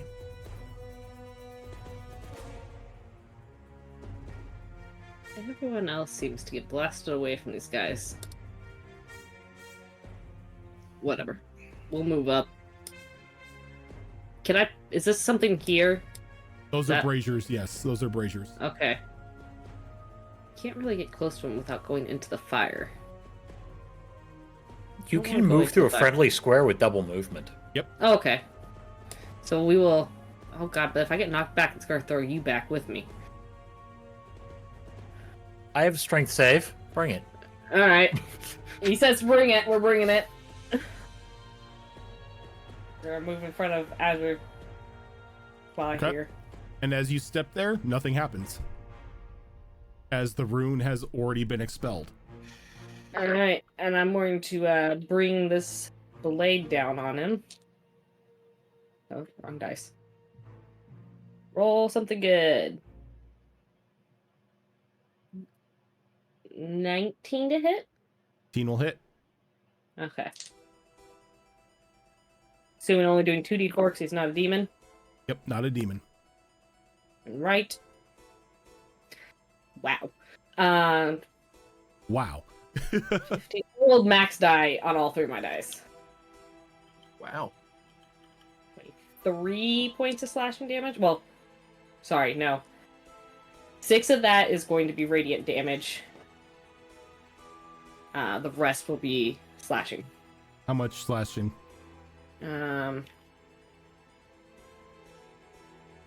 17 slashing. 17 slashing? Yep. Okay. Yep, 17. Chemic. Unless Nolani has something else. Yeah, I'll move back because I don't want to be in anyone else's way. Alright, so as you move back, he does get an attack of opportunity. Okay. I want to see what this guy does. As Oh, fuck. I should be the one to do this. just like Yeah, these thanks. twisted like this twisted spike of like larva and tentacles just shoot out from underneath the Actually- robe. I'm pretty hard to hit right now, though. So. Natural 20 or 24. Oh, I'm sorry, you Damn. were saying? look, I have an AC of 22 right now, so. Awkward. No, the worst part about this is what's going to happen after he hits me. So, Nolani, you take 11 points of damage. Oh, that's going to be transferred to someone, though. God damn it. It's going to be transferred to Mia. No! And before you can do anything, that spike sort of like impales into you and pulls you into the robe as Nolani vanishes. What? Oof. I'm doing magic over here.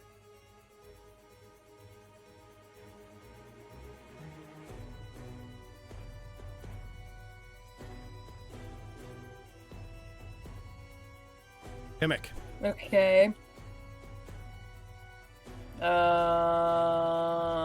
Okay then. Confused noises, but we'll keep going. Yeah. We're gonna pull out that werewolf thing, and we're going to slash the air. I'll move so I don't have to like go through the fire tornado. Oh, come on, go through the fire tornado, There we go. you coward. No, I mean I can. I just would be wasting a spell slot doing it. I could walk through the fire. Actually, forgot I have that scarf. Hold on. What does the scarf do again? If Destiny Let's get Forge has introduced. taught me anything, you don't want to be anywhere near Hellfire. I know. Fire What does that resistance does do? jack shit against Hellfire. No, that's not it. That's Ash's scarf. This is a new scarf. This is a ghost silk. When you enter, you can enter the ethereal plane as a bonus action. When entering plane, roll a d4 to see how many rounds you stay in before you would be shunted out. You can exit at any time. Oh, okay. Nah, I'm not gonna use it. Probably a good thing, seeing as how Hellfire also burns the ethereal plane. Yeah. So we're not gonna chance that. So yeah, we're gonna go ahead and cast Lacerate using the werewolf fang we have sticking out. Oh, let me see here real quick.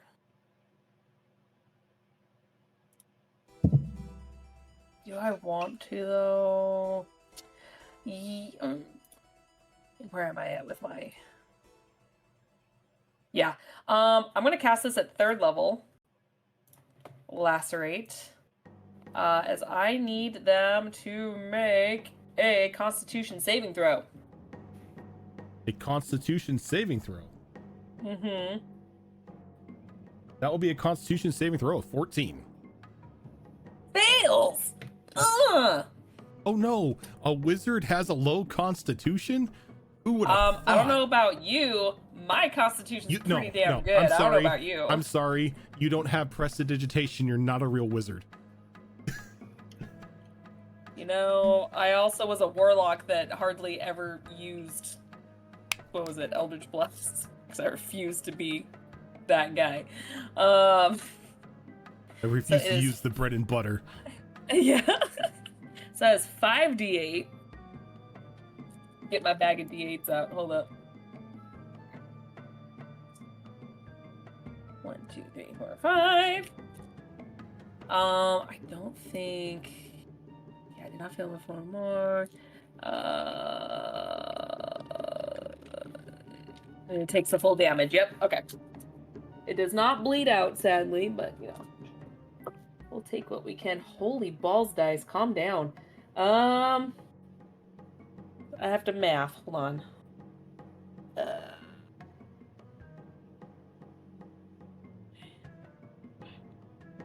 27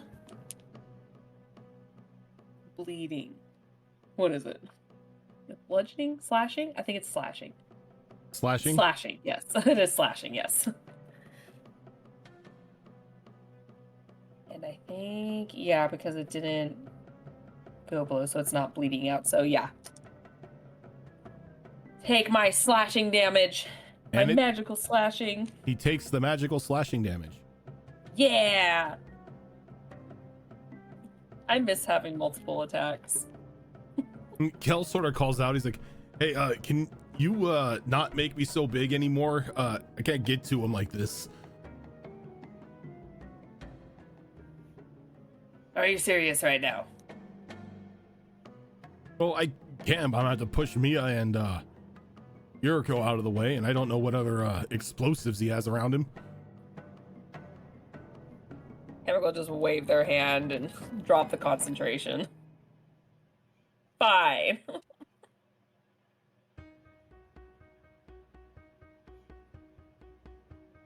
Look, he's not dumb. Yeah, I imagine he's His smart dad enough was. to fight at least. Yeah. His dad has a 6 intelligence. I mean, they're hunters. They're not book smart.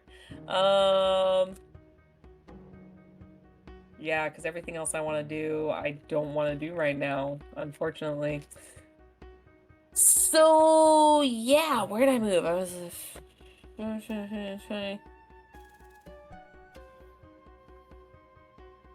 You know what? I'm just gonna step back. I'm gonna use part of this wind tunnel to this fiery wind tunnel as partial cover. So that is what I'm doing. okay.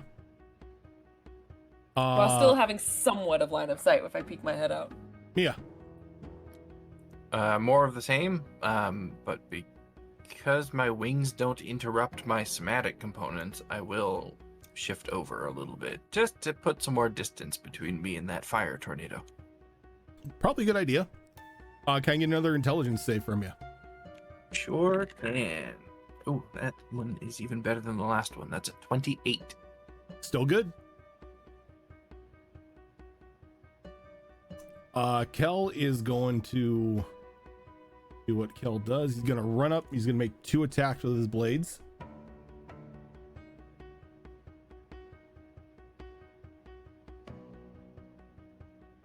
gonna miss with both. Rojan, why you do my boy like that? Look, I'm not doing your boy like that. The dice are doing your boy like that. God damn it, dice. Azure Claw. Well, Lonnie's not here, so I'm gonna stand there. Oh, fuck it. Oh, fuck it. Why not? So this is only going to be +5 to hit? Nope, that's not going to work. That's sub 10. Yeah, sub 10 won't hit. We're not even talking about that one. Kel got a sub 10 as well. Don't feel bad. Oh, well, that's better. That's a nat 20. That'll work. And I am going to give... God. You know what? Maybe Mia will make use of it. Mia, you can have half your movement.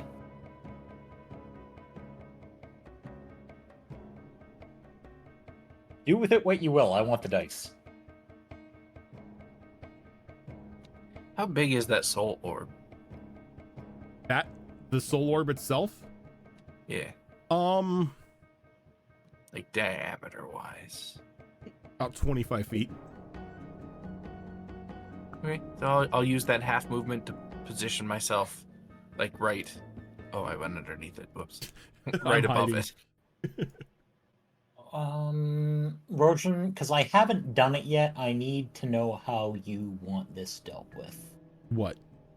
I haven't crit with this ability up yet, so are you? This is concerning, but go ahead. Yeah, I have a crit with... Peter, please.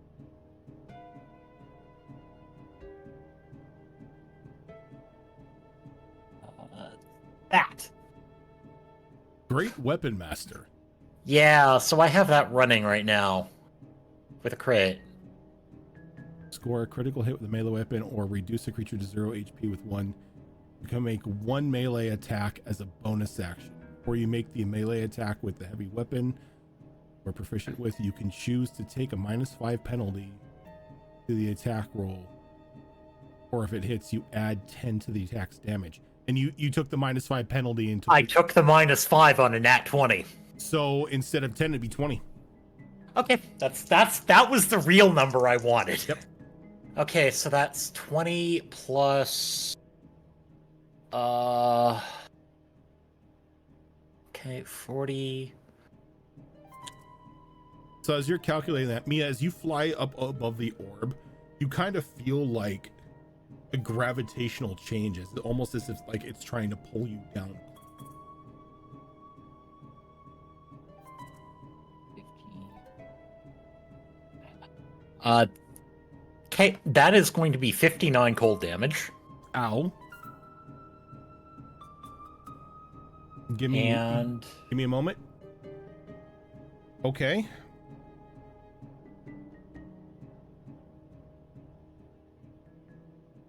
And I get a bonus attack with the same weapon. Okay.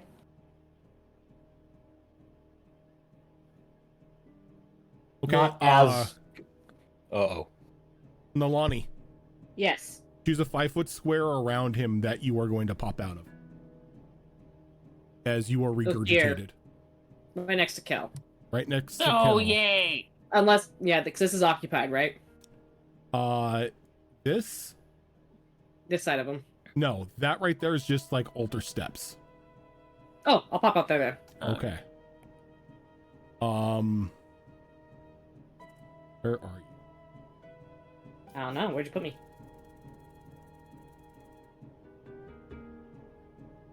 All right, so as you are spit out prone, I'm going to need a Constitution saving throw. On save.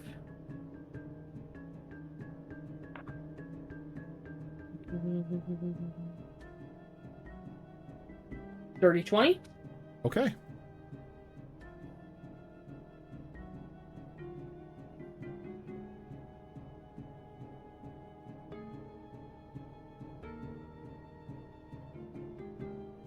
You're, you would take damage, but it's someone else.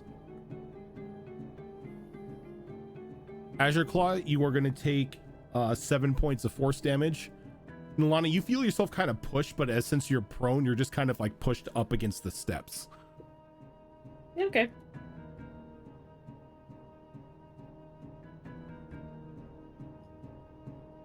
In Azure Claw, you get that bonus attack. Which was an 18 to hit That hits. for 25 damage. Cold. Jesus. I'm taking the -5 constantly. I don't blame you. That's kind of like barbarians. Take reckless. Yuriko. Okay.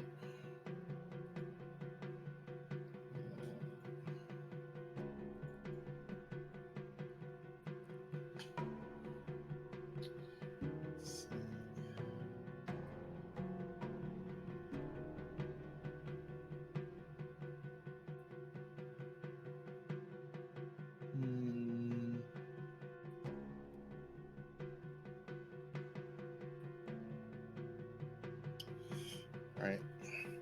Is this a place I can stand? No, it is not.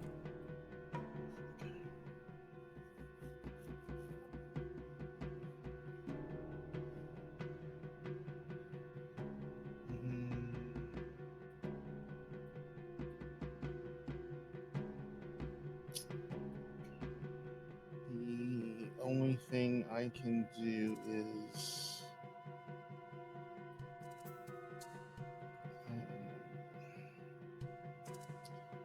do nothing to stealth.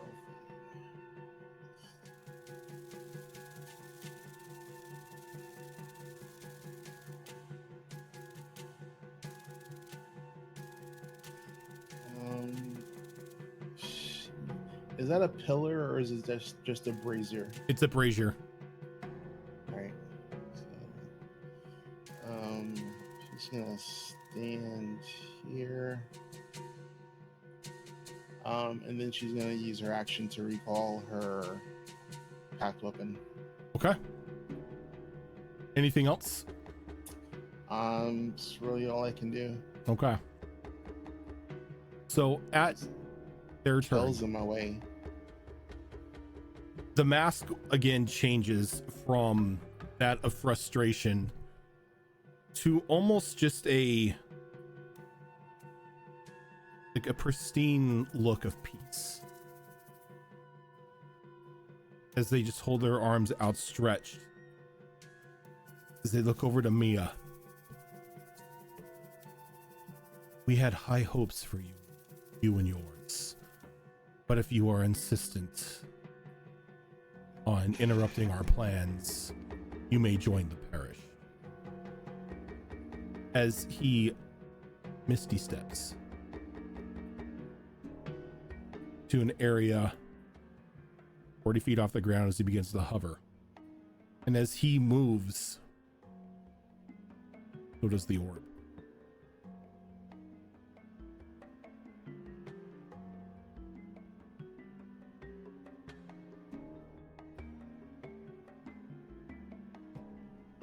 It's not being damaged by the torrent of fire. Nope. And I can't put that thing in the center of the room. And as the orb, I think you hold. It's either hold Alt or hold Control to it's alt. move it freely. There you go. There we go. And as he does that, the orb shifts and phases right underneath him. And as it touches this fire tornado, you hear the demon scream of agony and torment as it's absorbed into the orb itself. And as that happens, you begin to feel this pulse begin to pull you all closer to this orb.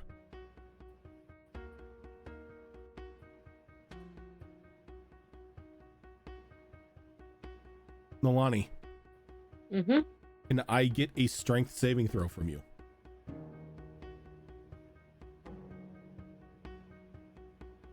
23. 23. You are only pulled 5 feet. And you have your action. One more, obviously stand up. So that's half my movement.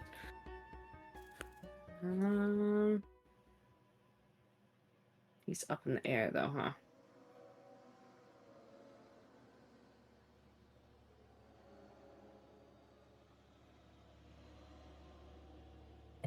He wasn't concentrating on a spell or anything, was he? No. This whole time? Okay. This whole time he was just like spinning and manipulating the soul energy in that orb, and he was pulling energy out of it to cast the spells. Gotcha. Okay.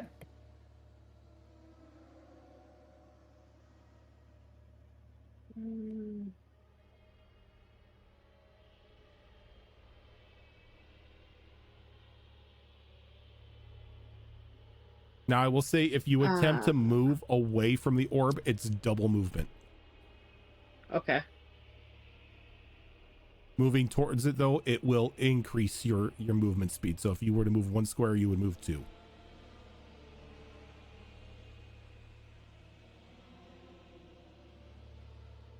If I have any.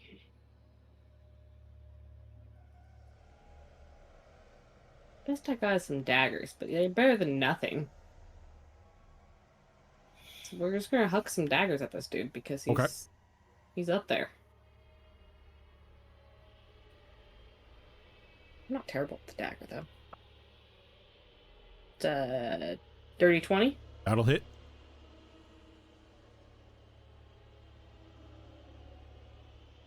That's gonna be 7 piercing.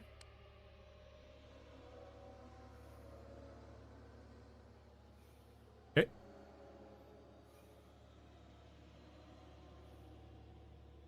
Mm, 25. 25 will hit. That's the same. 7 piercing.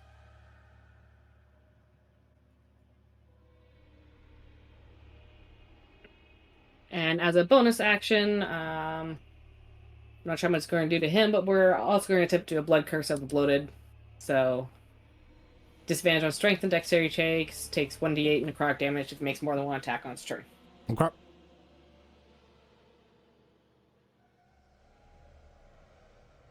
Chemic. Can I get a strength save from you? Oh no.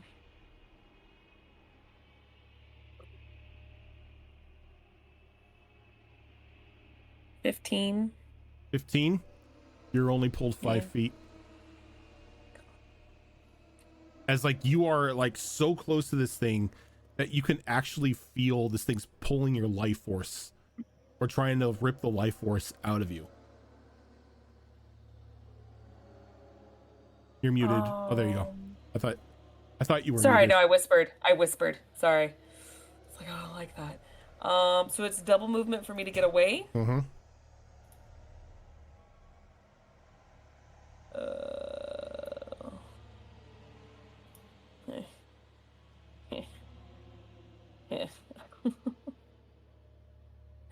Let's see here.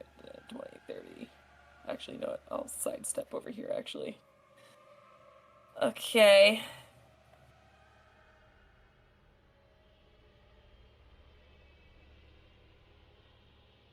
I would like to... A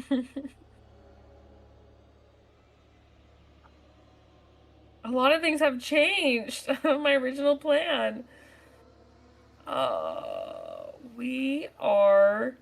Can I see the mage where I am right now? Yes, you can. He's sort of like floating over. He's floating above the orb. He's not really like back there. I'm just having him positioned there so it doesn't look like the orb is swallowing. Okay. Yeah, because the orb was really big, so I just wanted to be sure. Yeah, we are going to use trying to see, it's a con save. I'm gonna try it. It's concentration. Okay. Chemic is gonna go ahead and take a inhale very deeply before letting out what looks like this cold air that just releases and goes straight at the mage as they cast breathtaking wind, and I need a Constitution saving throw. Ooh. It's a good spell. I've got that one too. Such a good spell. Waiting for the right moment Constitution to use it. saving throw of 15. Fails. They are unable to speak or cast spells, especially with vocal components, while I'm concentrating. What does that do with for spells that are in process, or that are currently being casted or concentrated on? You know, it doesn't say. Doesn't say. You know what? I'm gonna roll.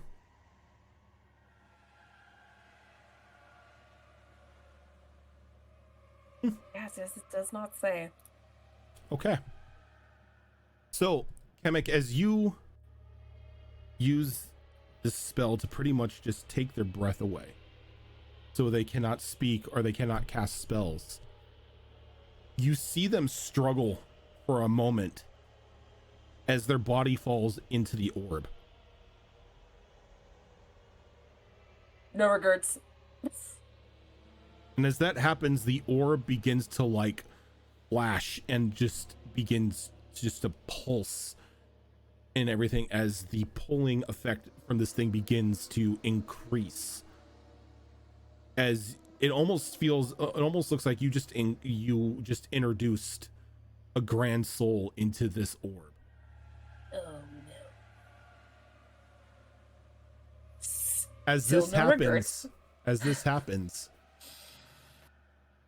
I'm gonna get to the group 3 rounds before this thing explodes. Can I turn around and can I see the bottom of the tower? You just look and there's just darkness.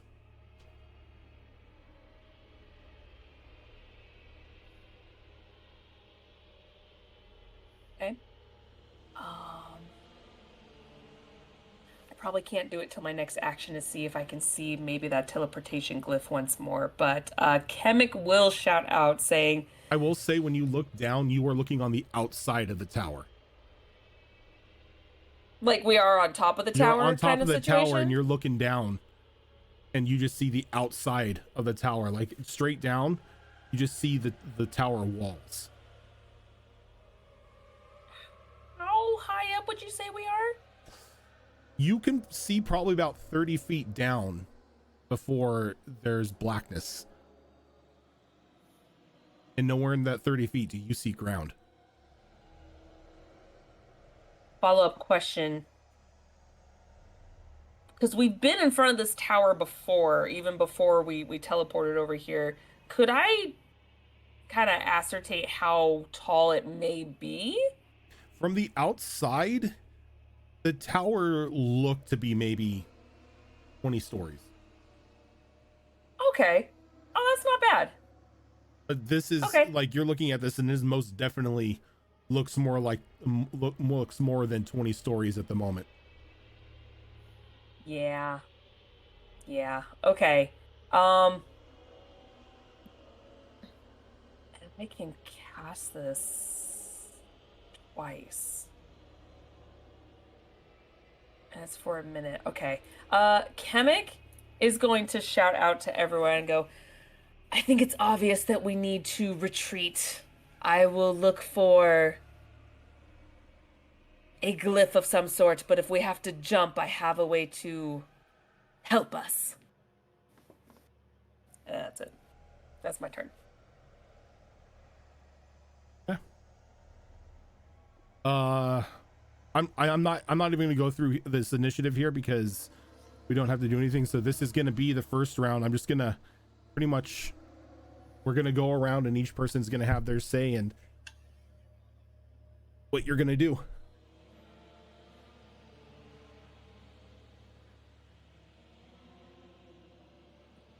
Do you recall, does Kel have a way?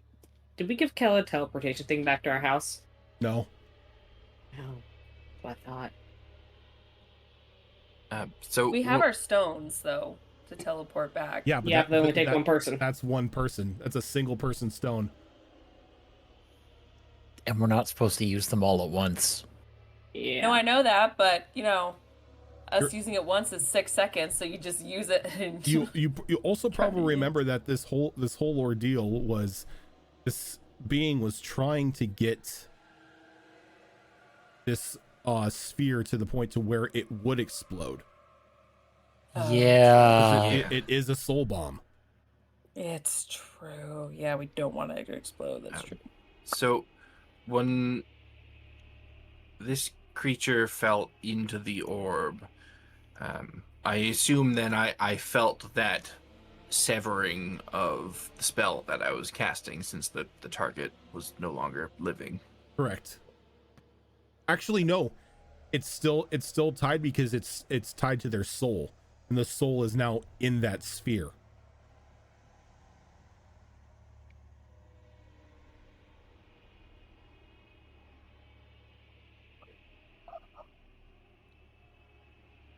So I could keep trying to cast it.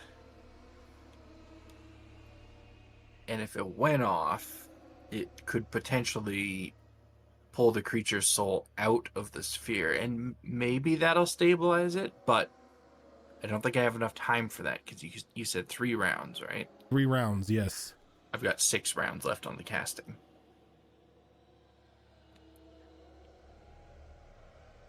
However, there is possibly some other magic that might help, maybe, because it sounds like it's kind of in line with exactly what this guy was doing, which doesn't put me at ease at all. But that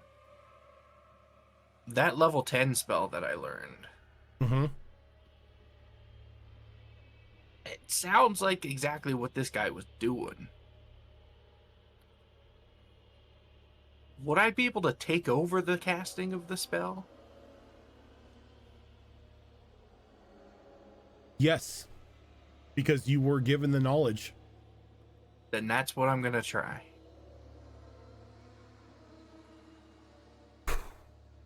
Okay.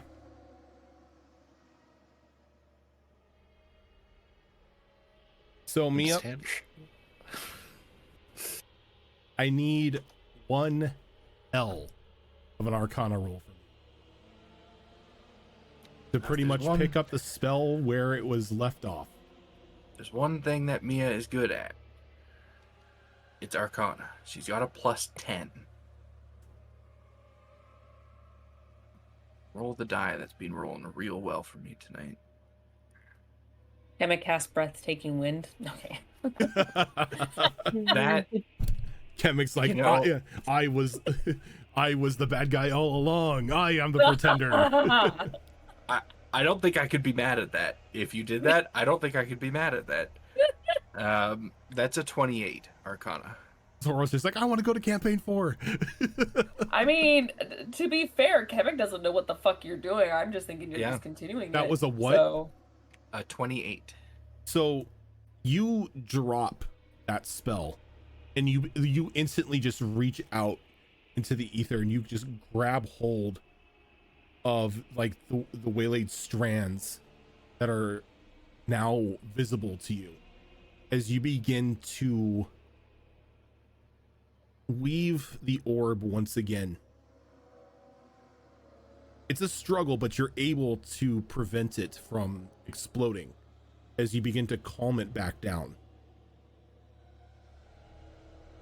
So you do know if you continue churning it in this way, the bomb will become volatile and explode on its own.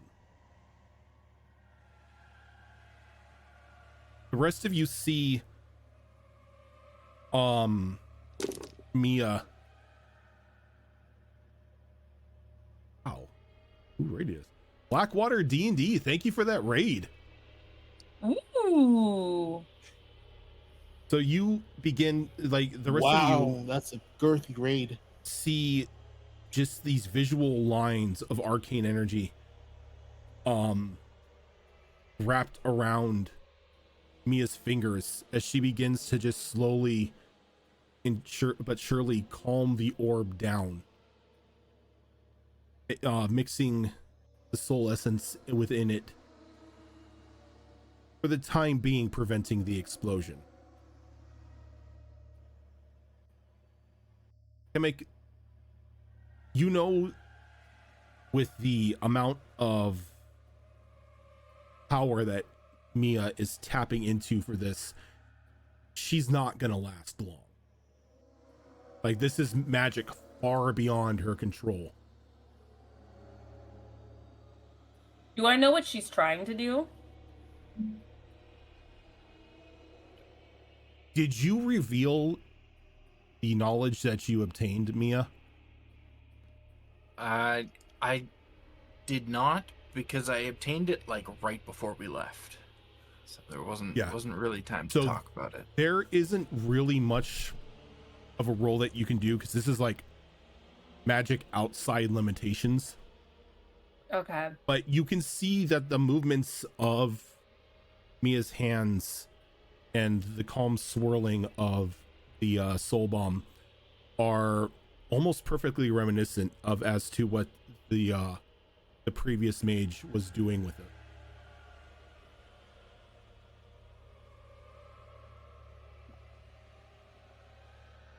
Okay, guess I'll wait to commune that with Mia when it's my turn. This is just free speaking right now. Like, they're like, you technically are all out of initiative right now. Oh, okay. Gotcha. Okay. If that's the case, Kemek will actually call it, saying, like, what the hell are you doing, Mia?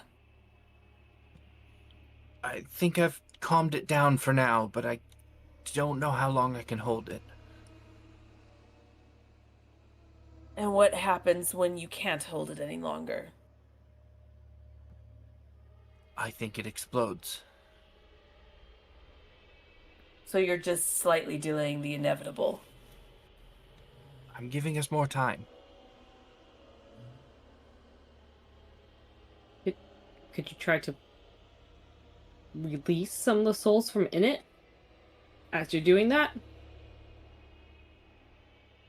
Give it less power?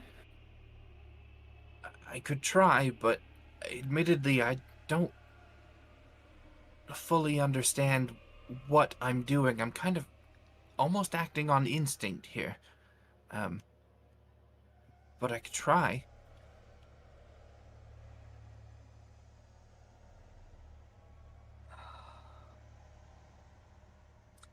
Can I quickly look around and see if I can find... No, it doesn't matter. It's still gonna explode. Doesn't matter. I'm trying to think of... Well, I was trying to think of a teleportation glyph, but that just saves us from the bomb. That doesn't really save the rest of the continent. Is there a way for me to do a Arcana check to see what we can do to sort of calm the storm, as it were? Sure. It's again, it's gonna take a chunky Arcana roll for this one, but yeah, you can most definitely try. Yeah, I could try. Okay, that's good. 25.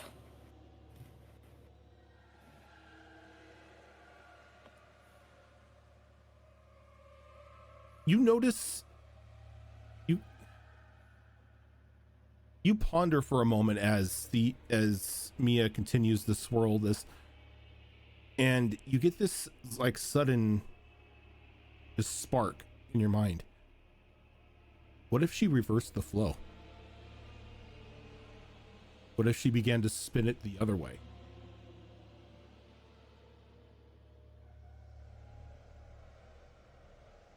Mia, do you have control of the access of this thing, spinning it? I believe so. Reverse it now. Just go with me on this and reverse it. I'll give it a try. And I will... Actually, I don't know if this will work. It's a touch spell, isn't it? Good. Are you on the ground right now? I am not, but I could be. I'm only 25 feet up. This may just 'Cause be I don't, walking speed, actually. Using my wings doesn't impact my somatic components in any way. Yeah. Oh, no, it's just your walking speed. It's not like everything you do is faster. Damn it. Okay. Never mind. This will not work. But I will say what I said, though, saying, like, just reverse it. All right. We're gonna try to give it the old Superman treatment and go in the opposite direction here. Go flying in the opposite direction always works. It worked for We'll Superman. find out. It can work for Mia. All right, Mia, go ahead and give me.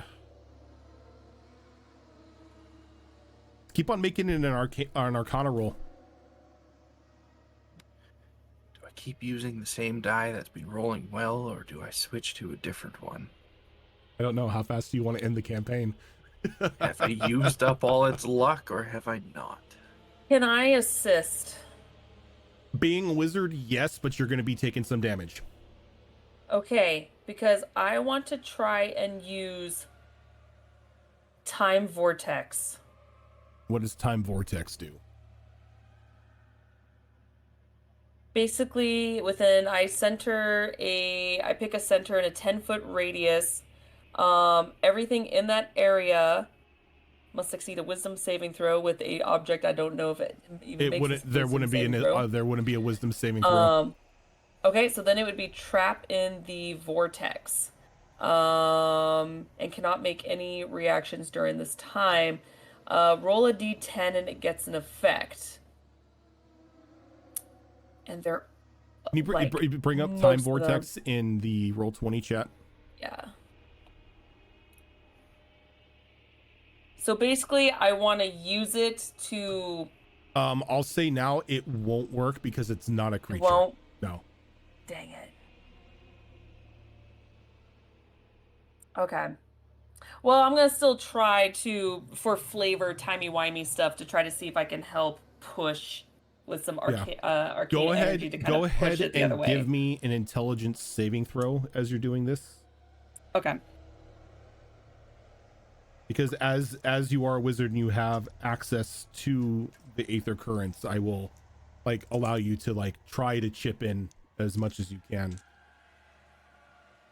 I rolled okay. We should have brought the other brother with us. He could have helped. Oh, wow. Wow. 19. 19, okay. You are going to take 11 points of arcane damage. Okay. And this is going to tick every round that you hold it. Okay. But yeah, again, just for flavor, try to use time magic to reverse. You're trying, you reach out and you begin to warp time around the orb, trying to give Mia the assistance that she needs in order to begin to change the tide inside the soul bomb.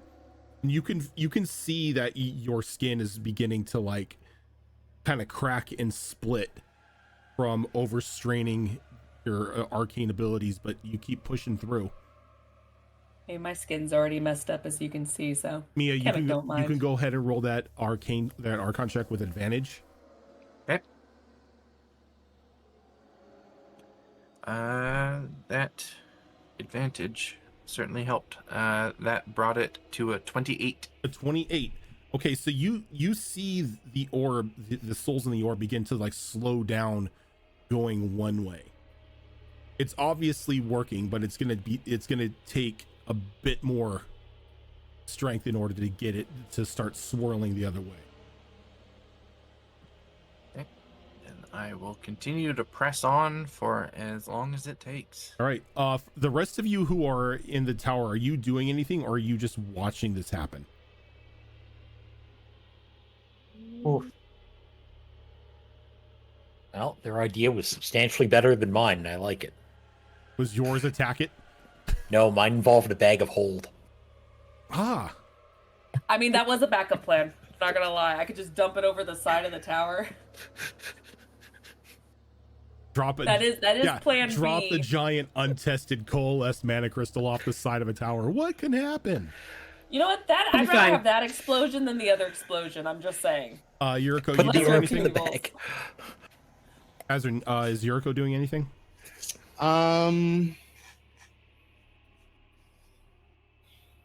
Fuck. Panic is an option. I think that's a viable option at this point, yeah. What's that? Panic. Panic is a good option. I don't like panicking. Panicking makes me angry. How high is he? Who? The Oh no, the he's gone. caster. Oh, I'm sorry, he's gone.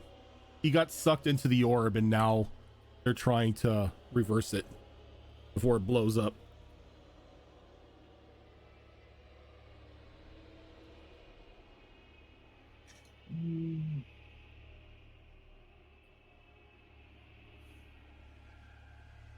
Oh. You can see Mia like pretty much trying to manipulate the flow inside the bomb, and Chemix sort of doing as much as they can with the with their time magic, but it's obviously harming them. She's gonna go up to.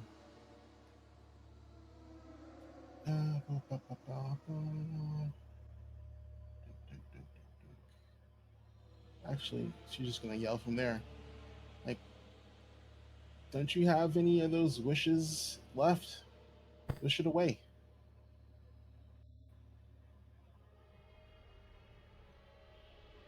Yes, use a wish. Use a wish when you can't write it down. Yeah,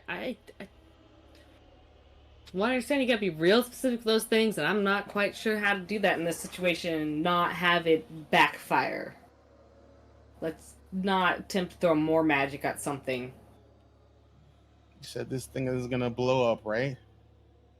Where's the worst place for the enemy for this thing to blow up? I think it will take out more than just something nearby. My intent is to prevent it from blowing up if I can, because that's what they were trying to do, right? They were trying to blow it up. We don't want that. Oh, we don't want that here, with us next to it. I don't think we want it anywhere. If we can stabilize it, then we can at least slow down their plans. Well, then wish it to not blow up. I don't think it's as simple as that. I wish that giant yellow orb wouldn't blow up. Do you grant that wish, Nolani? Like that's what Yuriko says out loud. I'm like, As you You feel, say don't have it blow up. as you feel that tingle begin to happen, like running through your body, is almost, you just feel like this demigod-like power sort of like calling to you, like giving you the ability to attempt to grant that wish. You say that, and yet it would be so much easier to wish that it didn't exist in the first place. Either way. Yes, Rose, they're from the card. Not just yet. I rolled a wisdom save to see if she was smart enough to just to let it go or What'd not. you get for the wisdom save? I got 19. Okay, So you're good. 18 actually, sorry. You I kind of didn't add feel that. a bit of disappointment in yourself. Yeah. As you withhold granting a wish ability to someone, and because of that, you kind of like hate yourself a little. Probably.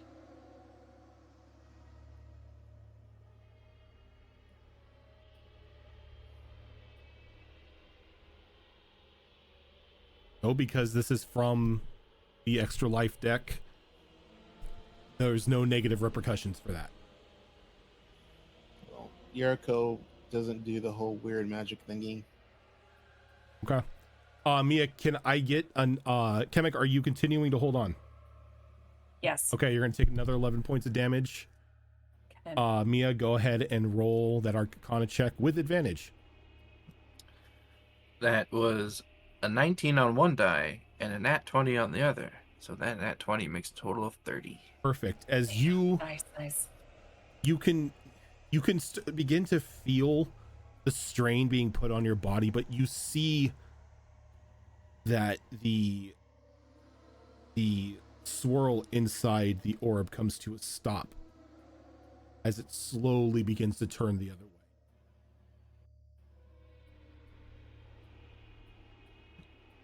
I think it's working, Kemek. It was a good idea. Keep concentrating. Let's keep spinning it. See if we can reverse the effects for now. Okay. If you're going to continue on, Kemek, you're taking another 11. Or you can tap out and Mia can roll per normal. Nope. Okay. Keep going. Kemek takes another 11. Go ahead, Mia, with that advantage. While this is happening, Nolai's just nervously going to grab Kel's hand. She's nervous right now. And you like look over at Kel and you can just see a look of excitement on his hands or on his face. It's just like, this is so cool. Yeah. Takes after his mama. Look, it would be cool if some was we received, but yeah. When Ashley's like, we need to stop this, but inside she's like, this is pretty cool. Kemek, with your powers and mine combined, we can bring this world to its knees. That's another nat 20. Especially with your vitamancy and my time warp shit. As you just double, like, the back-to-back nat 20s, this thing begins to spin perfectly the other direction. And as it does, you begin to see it starting to lose that green glow as it begins to get weaker. You think one more push and you've got it. I maintain concentration. Okay, you're gonna take another 11. Yeah. And go ahead, Mia, with that advantage. So, like a month and a half ago, I posed the question, I wonder if it's not my dice that are bad. I wonder if it's my dice tray that was cursed. So over the holidays, I bought a new dice tray. And that's going to be another nat 20. Jesus Christ. So you just like mastery out of nowhere, just grab hold and you just begin to wheel this thing in the other direction as it loses all of this green shimmer, and you see it go completely inert and just thunk onto the ground.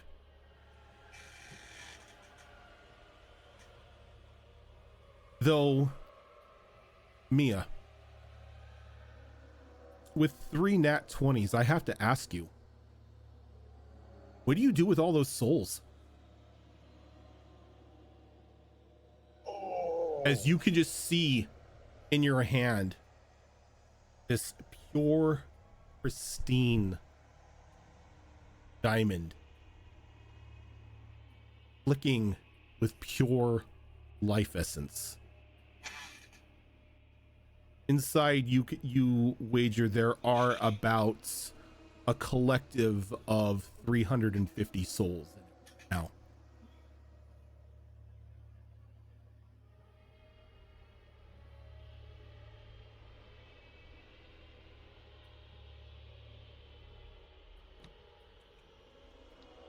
I think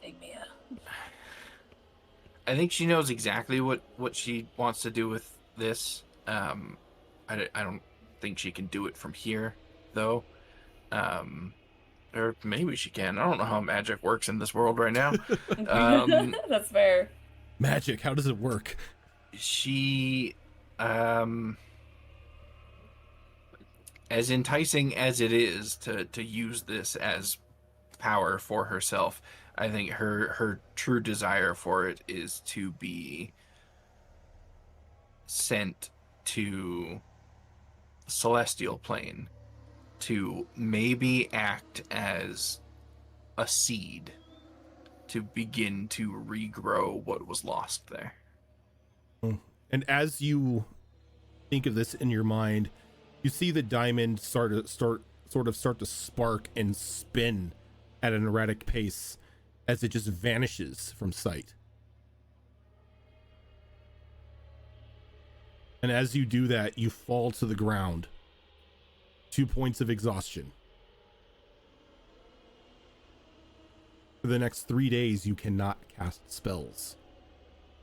Damn. As you are completely tapped.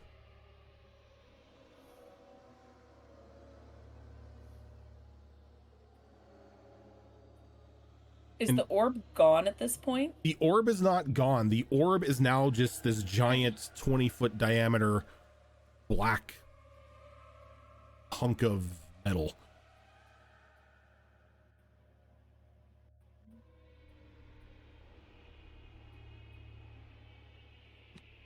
Can Can we I melt cast? Wait, hold on. Can you cast what? Reduce on it. You cast reduce and it shrinks.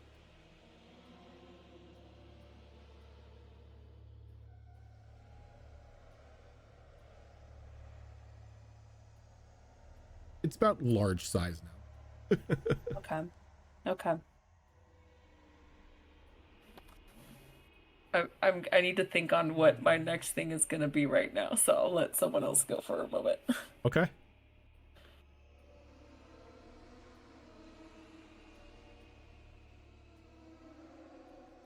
You gotta take off that spooky music because there's no spooky music. Yeah.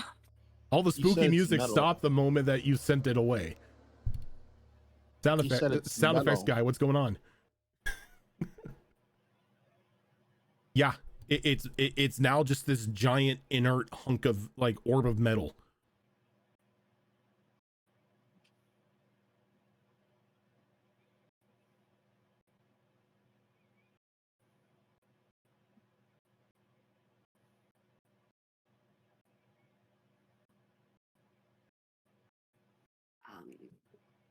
I think Nolani Well- breathes a sigh of relief and then gets this like giant grin on her face, like, "Oh my god, that was fun." Because now that it's over with, it was fun.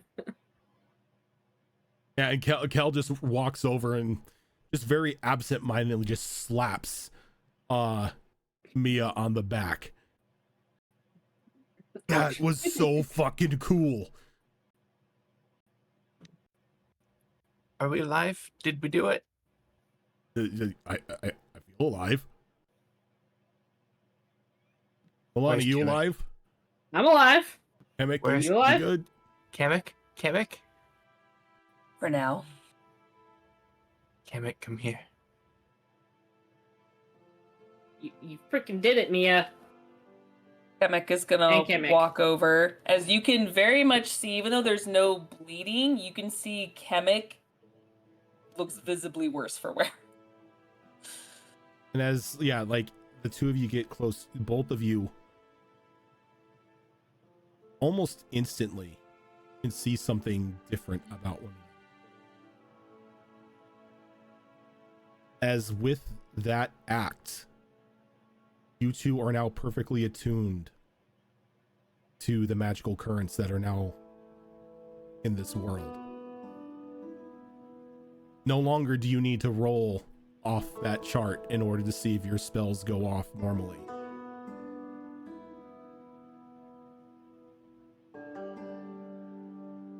And as soon as Kamek is close enough,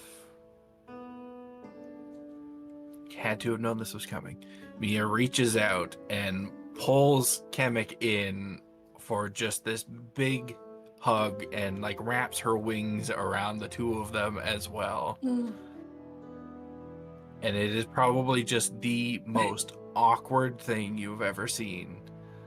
But Kemek's hands on the sides. Mia is holding that hug for as long as Kemek will allow. There's definitely a long pause where Kemek's like, this is weird. This is not a thing Kemek does. Of course, arms are kind of already on the side, so can't really wrap around even if they wanted to. But at one point, you do feel Kemek sort of relax in your grasp and just kind of takes their hand and just pats you. It's like, all right, don't get so sentimental. We have yet to save the world completely. Well, we're one Thank you step for not closer. destroying it. Thank you for everything, really. I mean, it's gonna take years to study everything that we just experienced. But, I'm tired, but I feel amazing at the same time. It is a strange sensation, isn't it? It's invigorating. As the two of you are talking to another, Mia, over Kemek's shoulder, landing on the ledge of the tower, the sky now clear, free of those disturbing looking eyes. You see that individual, that newly birthed god, very large, broad-shouldered, bronze-skinned being with a snake head, now wrapped in just like this, like almost just this white toga, sort of land onto the lip of the tower.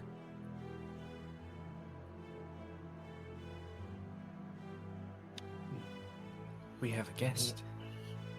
Yuriko's gonna yell over at him. You're too late. Oh, but I believe I am just in time. I was watching. I must say, I was impressed, though I should not have doubted. Technically, those who helped birth me. Don't make it sound weird.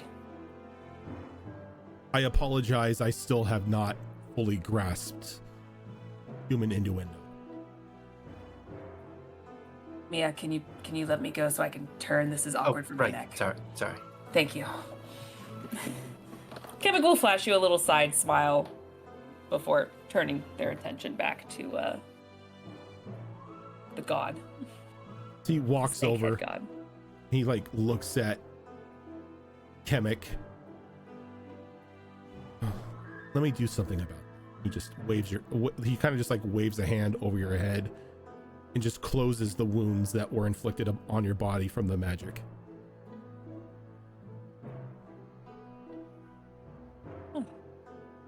Definitely better. Appreciate it. I was right putting my faith.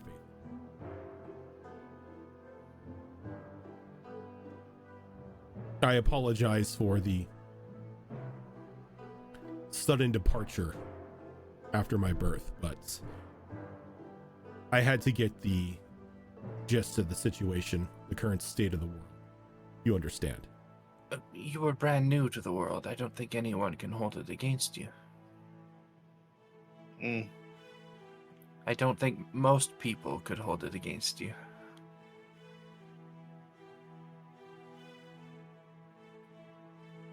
Don't know how these things work properly, so I'm indifferent on the matter, to be honest. I will say that was a risk. Though, if anything, you mortals have surprised me with how many risks you take. Very nonchalant about it. I think that's kind of the point of being mortal is, your life is limited. You have to take risks in order to achieve great things. Besides, we have to save the world because we're kind of in it. Agreed. It's only natural to do that then. Maybe I can help. How so? As the state I am in right now, I am unable to directly interfere in your proceedings. I cannot fight on your behalf. So I can make sure that the fight is a little more even. I'm listening. We're all listening. He holds up his hand, and you see just a small spiral of sand begin to form as he blows it, and it, showers all over you.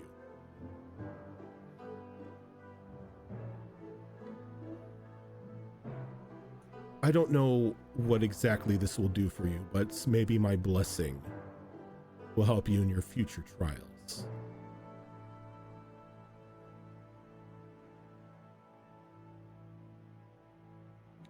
But what I need you to do,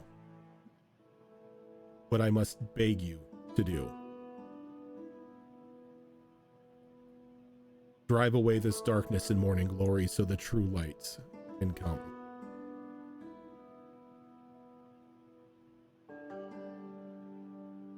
Well, that was our plan, even if you didn't offer us anything. It was the plan all along. And we're grateful for your blessing. I don't speak for my companions, but I assure you that I won't stop trying to drive away this darkness until I draw my last breath. Out of character, do we feel anything from this blessing, or is it just you for do. Mia and Kemek? No, you do. I mean, the plan we have some business to take care of with this pretender anyway. We owe him one. So I do have a request from you. I need a name. So many people have asked me what my name is in my short time here, but I've never been able to give them one. You're asking the group that won't even name themselves to name a god. Well, it would be fitting if my first champions would bless me with a name. Oh, shit. Yuriko just yells out Yamada. Yamada. I like it.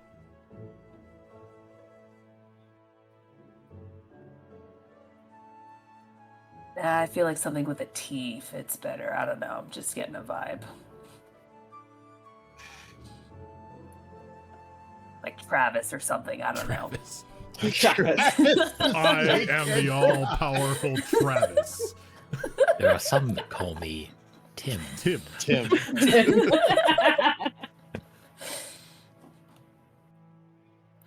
And Bob, god of biscuits. I am Travis, god of life and death. Fear my name and tremble before Travis. This is why we're not allowed to name gods.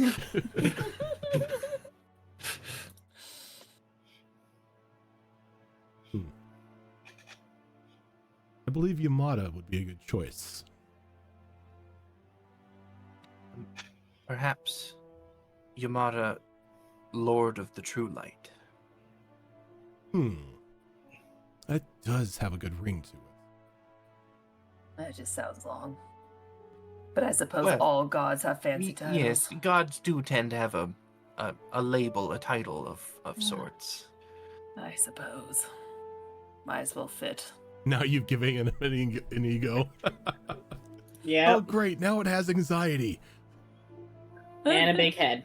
Welcome One or to the the other. material plane. It already has a big head. Big snake head. Viper!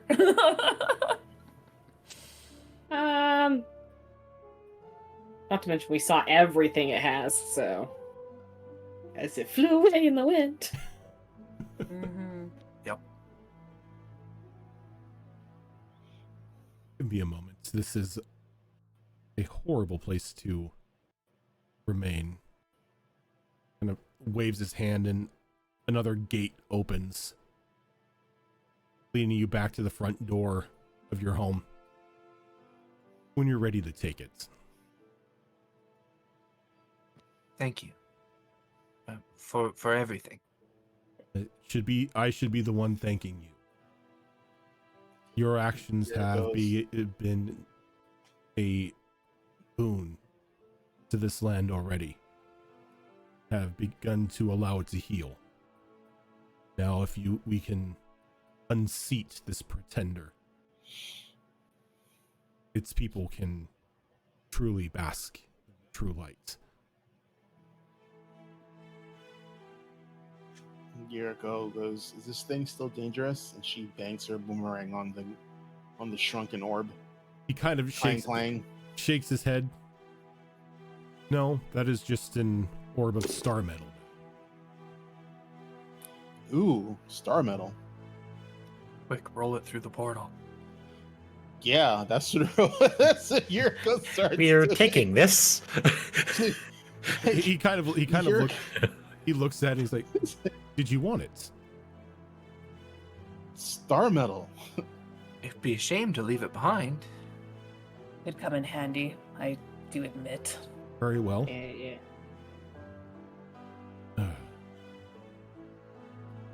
He snaps his finger. He struggles for a moment and he snaps his finger and the star metal orb vanishes. You will find it in your workshop. Something perhaps our warriors could benefit in the upcoming battle. Mm-hmm. He goes, "Now with my blessing, it would be good if you all looked the part." And he puts his hands together and he motions out towards you. And he begins, your clothing and your armor begin to reshape. No, I like this. Stop. Don't give me shoes. I swear to As fuck I- if you give me shoes. I As like my I ranks. am- Leave me alone. As I am giving you all the power of the glow up. Glue up! Got the Riz. As this is boon our that he glow up just moment. gave you gives you 2 levels.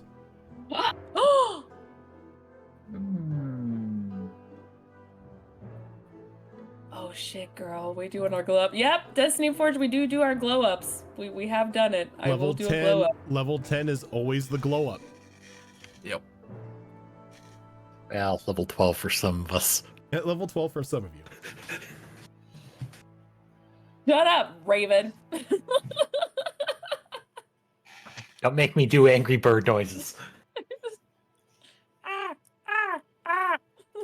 They're gross too, and they're annoying. We were level 8. I Yeah. don't think We I've were updated my level 8. character. Yeah. You were I level don't think 8. I updated my character sheet all the way. Oh, Girl, Jesus Christ. only for a while. I think it's just the number on the top. Oh I my think that's the only God. thing I oh, did okay, update. God. I was gonna say, I was like, girl, this is why you died. And I might not put my class feature down. Don't mind me. Oh my gosh. As I will be sending you new armor updates as well. Oh gosh. The whizzies that can't wear armor. We There's just other look things you can prettier. wear. I know. I'm just teasing. I'm just saying. We just look prettier. So the cracks and everything are gone on my face. Like you everything said? is just like any wound that you had is just like closed up now. Okay, but I'm still at my HP. You're still at currently, your correct? HP. I had 5 left, guys. I was willing to die for this.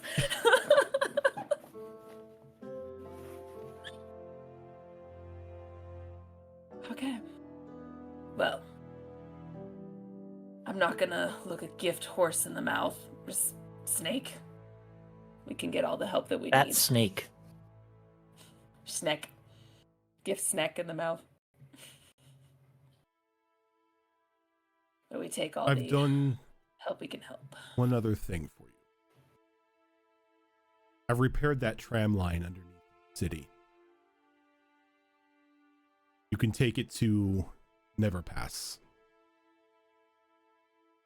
From there, you'll have to travel on foot. But it'll get you a little bit closer. Yes, that's a big help. That helps a lot. We've delayed their plans, but that doesn't mean that they're going to move the timetable up. That just makes them panic, which means they'll hopefully make mistakes.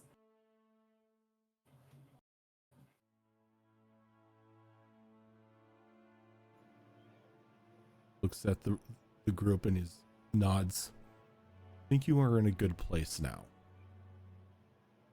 Take some time to rest, plan, prepare. But make sure you head to Morning Glory soon. While we've hindered their plans today, as you said, Kemek, there's no telling what they'll do now in that city.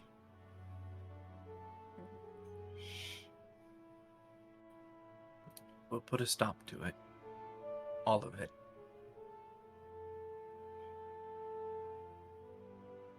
Yuriko like unfurls one of her scrolls and she takes out some charcoal and she just makes like a quick impromptu sketch of the scene right now.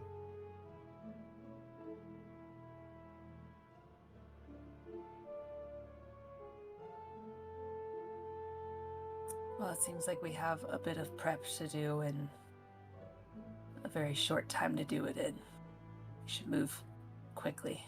Not more prep time. We I gotta meant sit around the early house for last days week. again.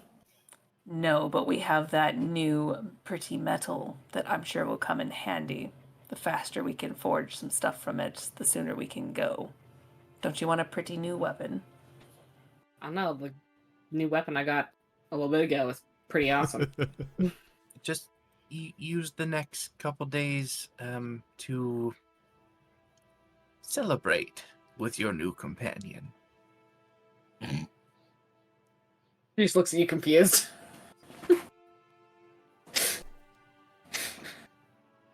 Yep.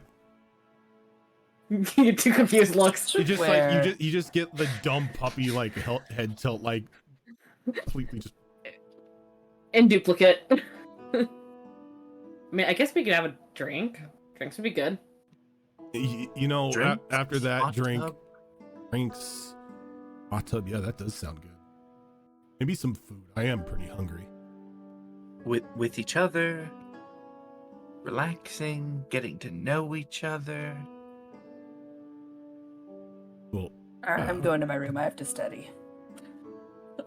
It's just like, I don't want to be part of this. Wouldn't we all celebrate together? It's a I victory for all of mean- us. I mean, yeah, it was a team effort. You know, not everyone is necessarily into that sort of thing, but Food?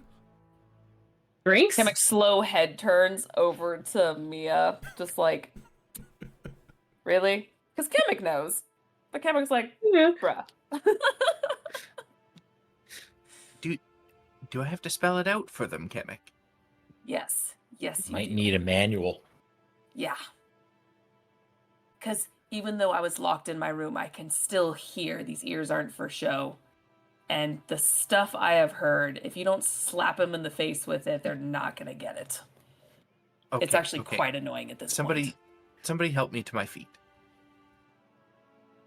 Not Got it. Kemek, Kemek you're will too small. attempt to- Yamada sort of Like, I believe this is my time to leave.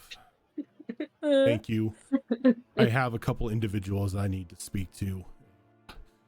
Individual held up in a tower, sort of separate plane, but apparently she's pining for a seat once the plane opens up again. I'm interested. Apparently she wants to be one of the overseers of time. Goddess of time, I guess you can say. I mean, if there's an availability, I wouldn't mind stepping forward. He looks at you and gives you a little head tilt. Well, anyone could complete the trial of ascension, would be welcome into the ranks. Good to know. Who's to say that there aren't multiple deities with the same powers? Why should only one of them take on the brunt? I accept. Well, if you complete the trial, I look forward to meeting you. I'll think about it. He turns and he sort of walks away, just very slowly steps off the side of the tower and just like free falls for a moment before taking to the air.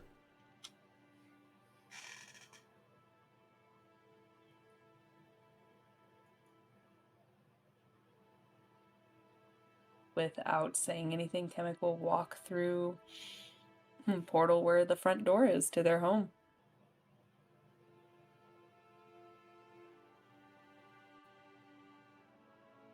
Still with that big wide toothy grin. Always. God power. Yes. God power. Y'all don't know Kemek's goals. No, we do not. She's gonna raise Travala and then just take his power. Mhm. Now I am the largest head goblin. I am Big Brain Goblin. I mean, Travala does have a pretty big head. I know, I'm carrying it. Look over to Cal and be like, drinks? Yes. Hell yeah. Let's go. Drinks. And heading off to get drinks. Halfway following the advice of our companion. In our own way.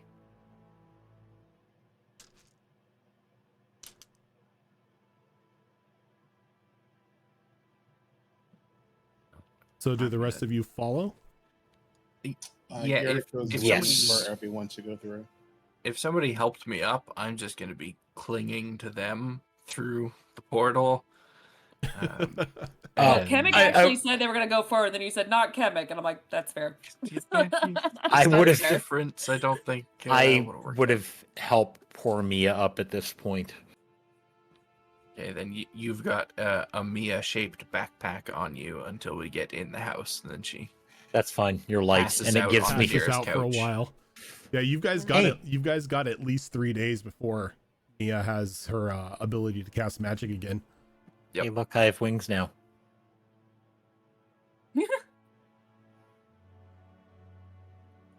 Oh, I'm gonna put my 2 levels into Warlock. So Rojin, I'm gonna need to know what my 4th level extra spell is. I mean, what? What? I will send you that information. Oh, I'm excited. So before we head on out tonight, let's go ahead and do the levels here. Oh, man. Oh, Oh, thank God, reroll. Okay. I'm in this horrible position where I want a multi-class and I don't have the stats to do it.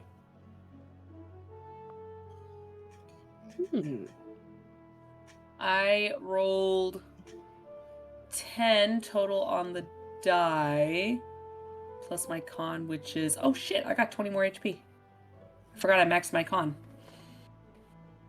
I have 20 HP. For 2 more Blood Hunter levels, I got a 10 and an 8 on my dice with my plus 3 Constitution. So that's total 6, 20, 24 total HP. I got a 6 and a 7 on my die with my con modifier. That's 6 and 6 is 12. That's 19 more hit points. Nice. I got a 6 and a 3, which will give me 15 more. Did anybody multi-class? I want to. I don't have the stats. What do you want to multi-class into? I thought you were going to be pure fighter. No. I was not going to, but I'm not... I don't have the wisdom to do what I need to do, or the charisma.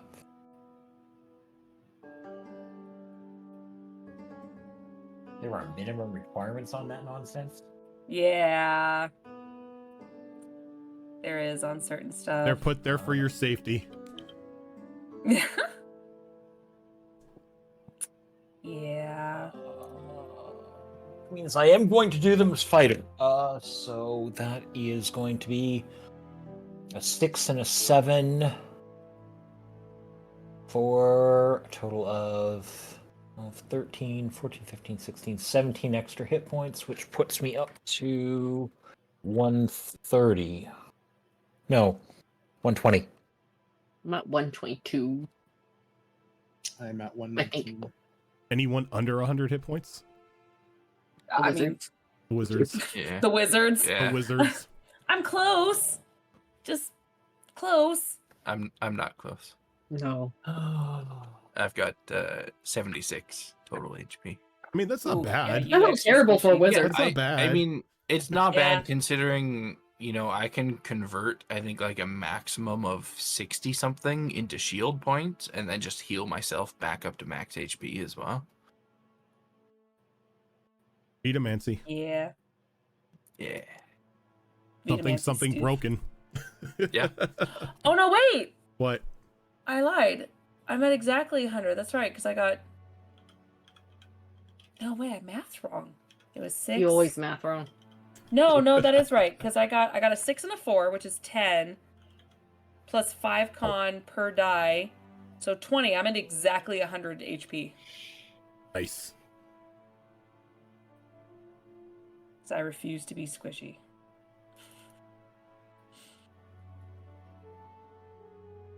That's funny. Yeah, I mathed wrong. I did not add my con modifiers. So what I need y'all to do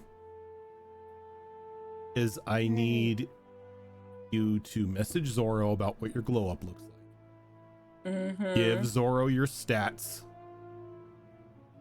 And I need you to message me about a weapon and an armor that you would like. And I will be designing weapons and armor for you.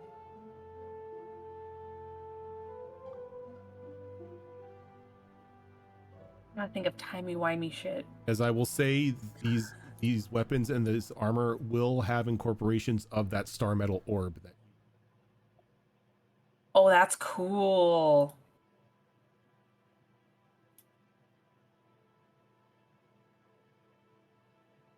That's really cool. I can do my haste bullshit now. Yes.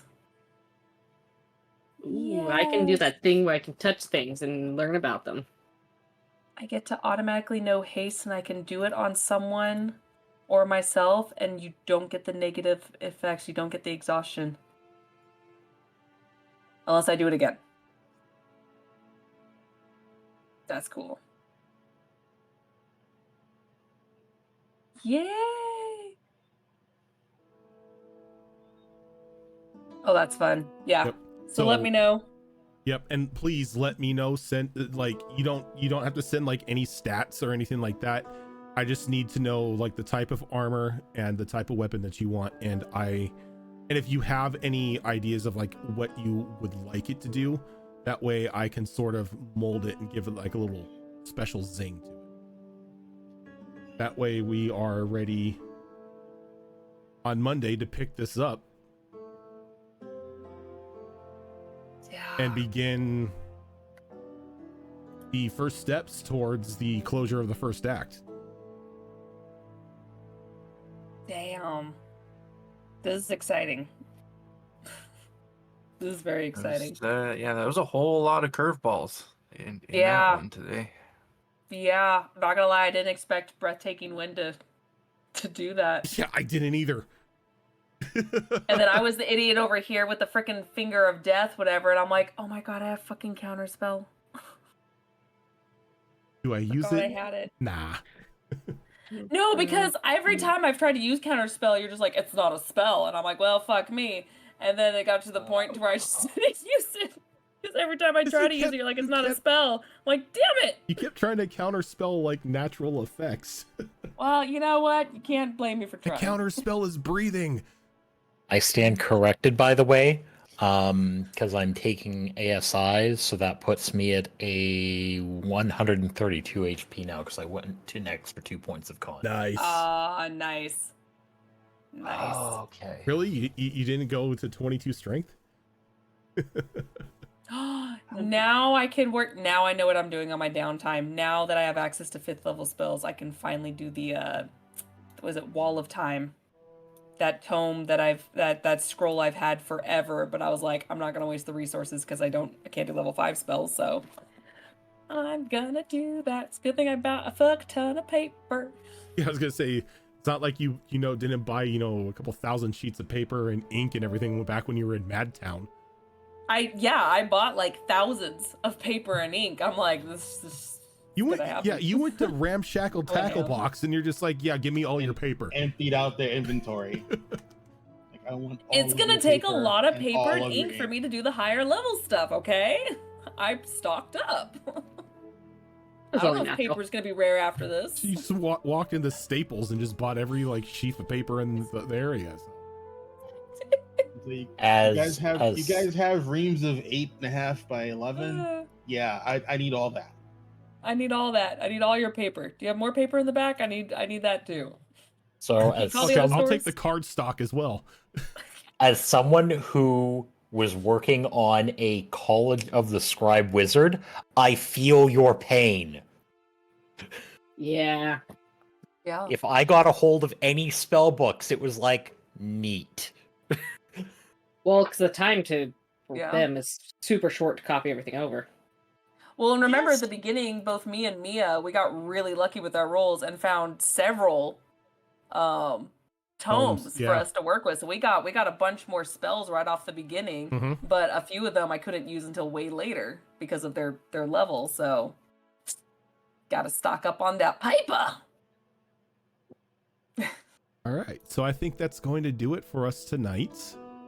Thank you everyone for tuning in. If this is your first time here, this is not the only show that we do. Monday nights here, you have us on Destiny Forged. We are currently on our 3rd campaign. This is technically, not even technically, this is the longest running show that we've had on this channel. On Tuesdays, on alternating Tuesdays, we have a Star Wars campaign that is run by Tiltbot called Tales of the Outer Rim. On Thursdays, we have alternating shows. On this upcoming Thursday is, I believe, Mass Effect Horizons, or is it Tricorn? This week is Tricorn. Yep. So this week is Tricorn Isles, which is another 5th edition game that I run, which is a high sea adventure pirate-like campaign. And on the other Thursdays, we have Mass Effect Horizons, which is run by Zorro, which is a 5th edition mod in the Mass Effect universe. And then on alternating Saturdays, we have 2 shows that switch out. On this upcoming Saturday, we have another episode of Wayward Wanderers, which is our Pathfinder 2 Extinction Curse campaign run by Azarin. And then Circus shenanigans. And then on the alternating Saturdays, there is another 5th edition campaign that I run of Withered Wastes, which is a 5th edition magic apocalypse game where we are into basically the second act now, as they have finally traveled south. Yeah. And then Oh, man. the last Saturday of every month we have a special once a month game of a modified kids on bikes game called Would Be Heroes, which takes inspiration from the old comic books and the superhero cartoons of like the 80s and 90s, and throws them together into a high school setting. And on the first Saturday of every month is our lore show, which is Behold Lore, where we talk about all the ongoings of our campaigns, the characters that are inside in those campaigns, and future plans for campaigns that are spooling up. If you came in halfway through, or if you missed previous episodes, all of our shows, all of our episodes, all of our one shots, holiday specials can be found over on our YouTube channel. But yeah, I think that is everything. So I think for now we are going to head on out. Thank you so much, everybody, for tuning in, and we will see you tomorrow for tour. No. So we will see you Thursday for Tricorn Isles. Until then, everyone, thanks for watching. Have a good night. Bye.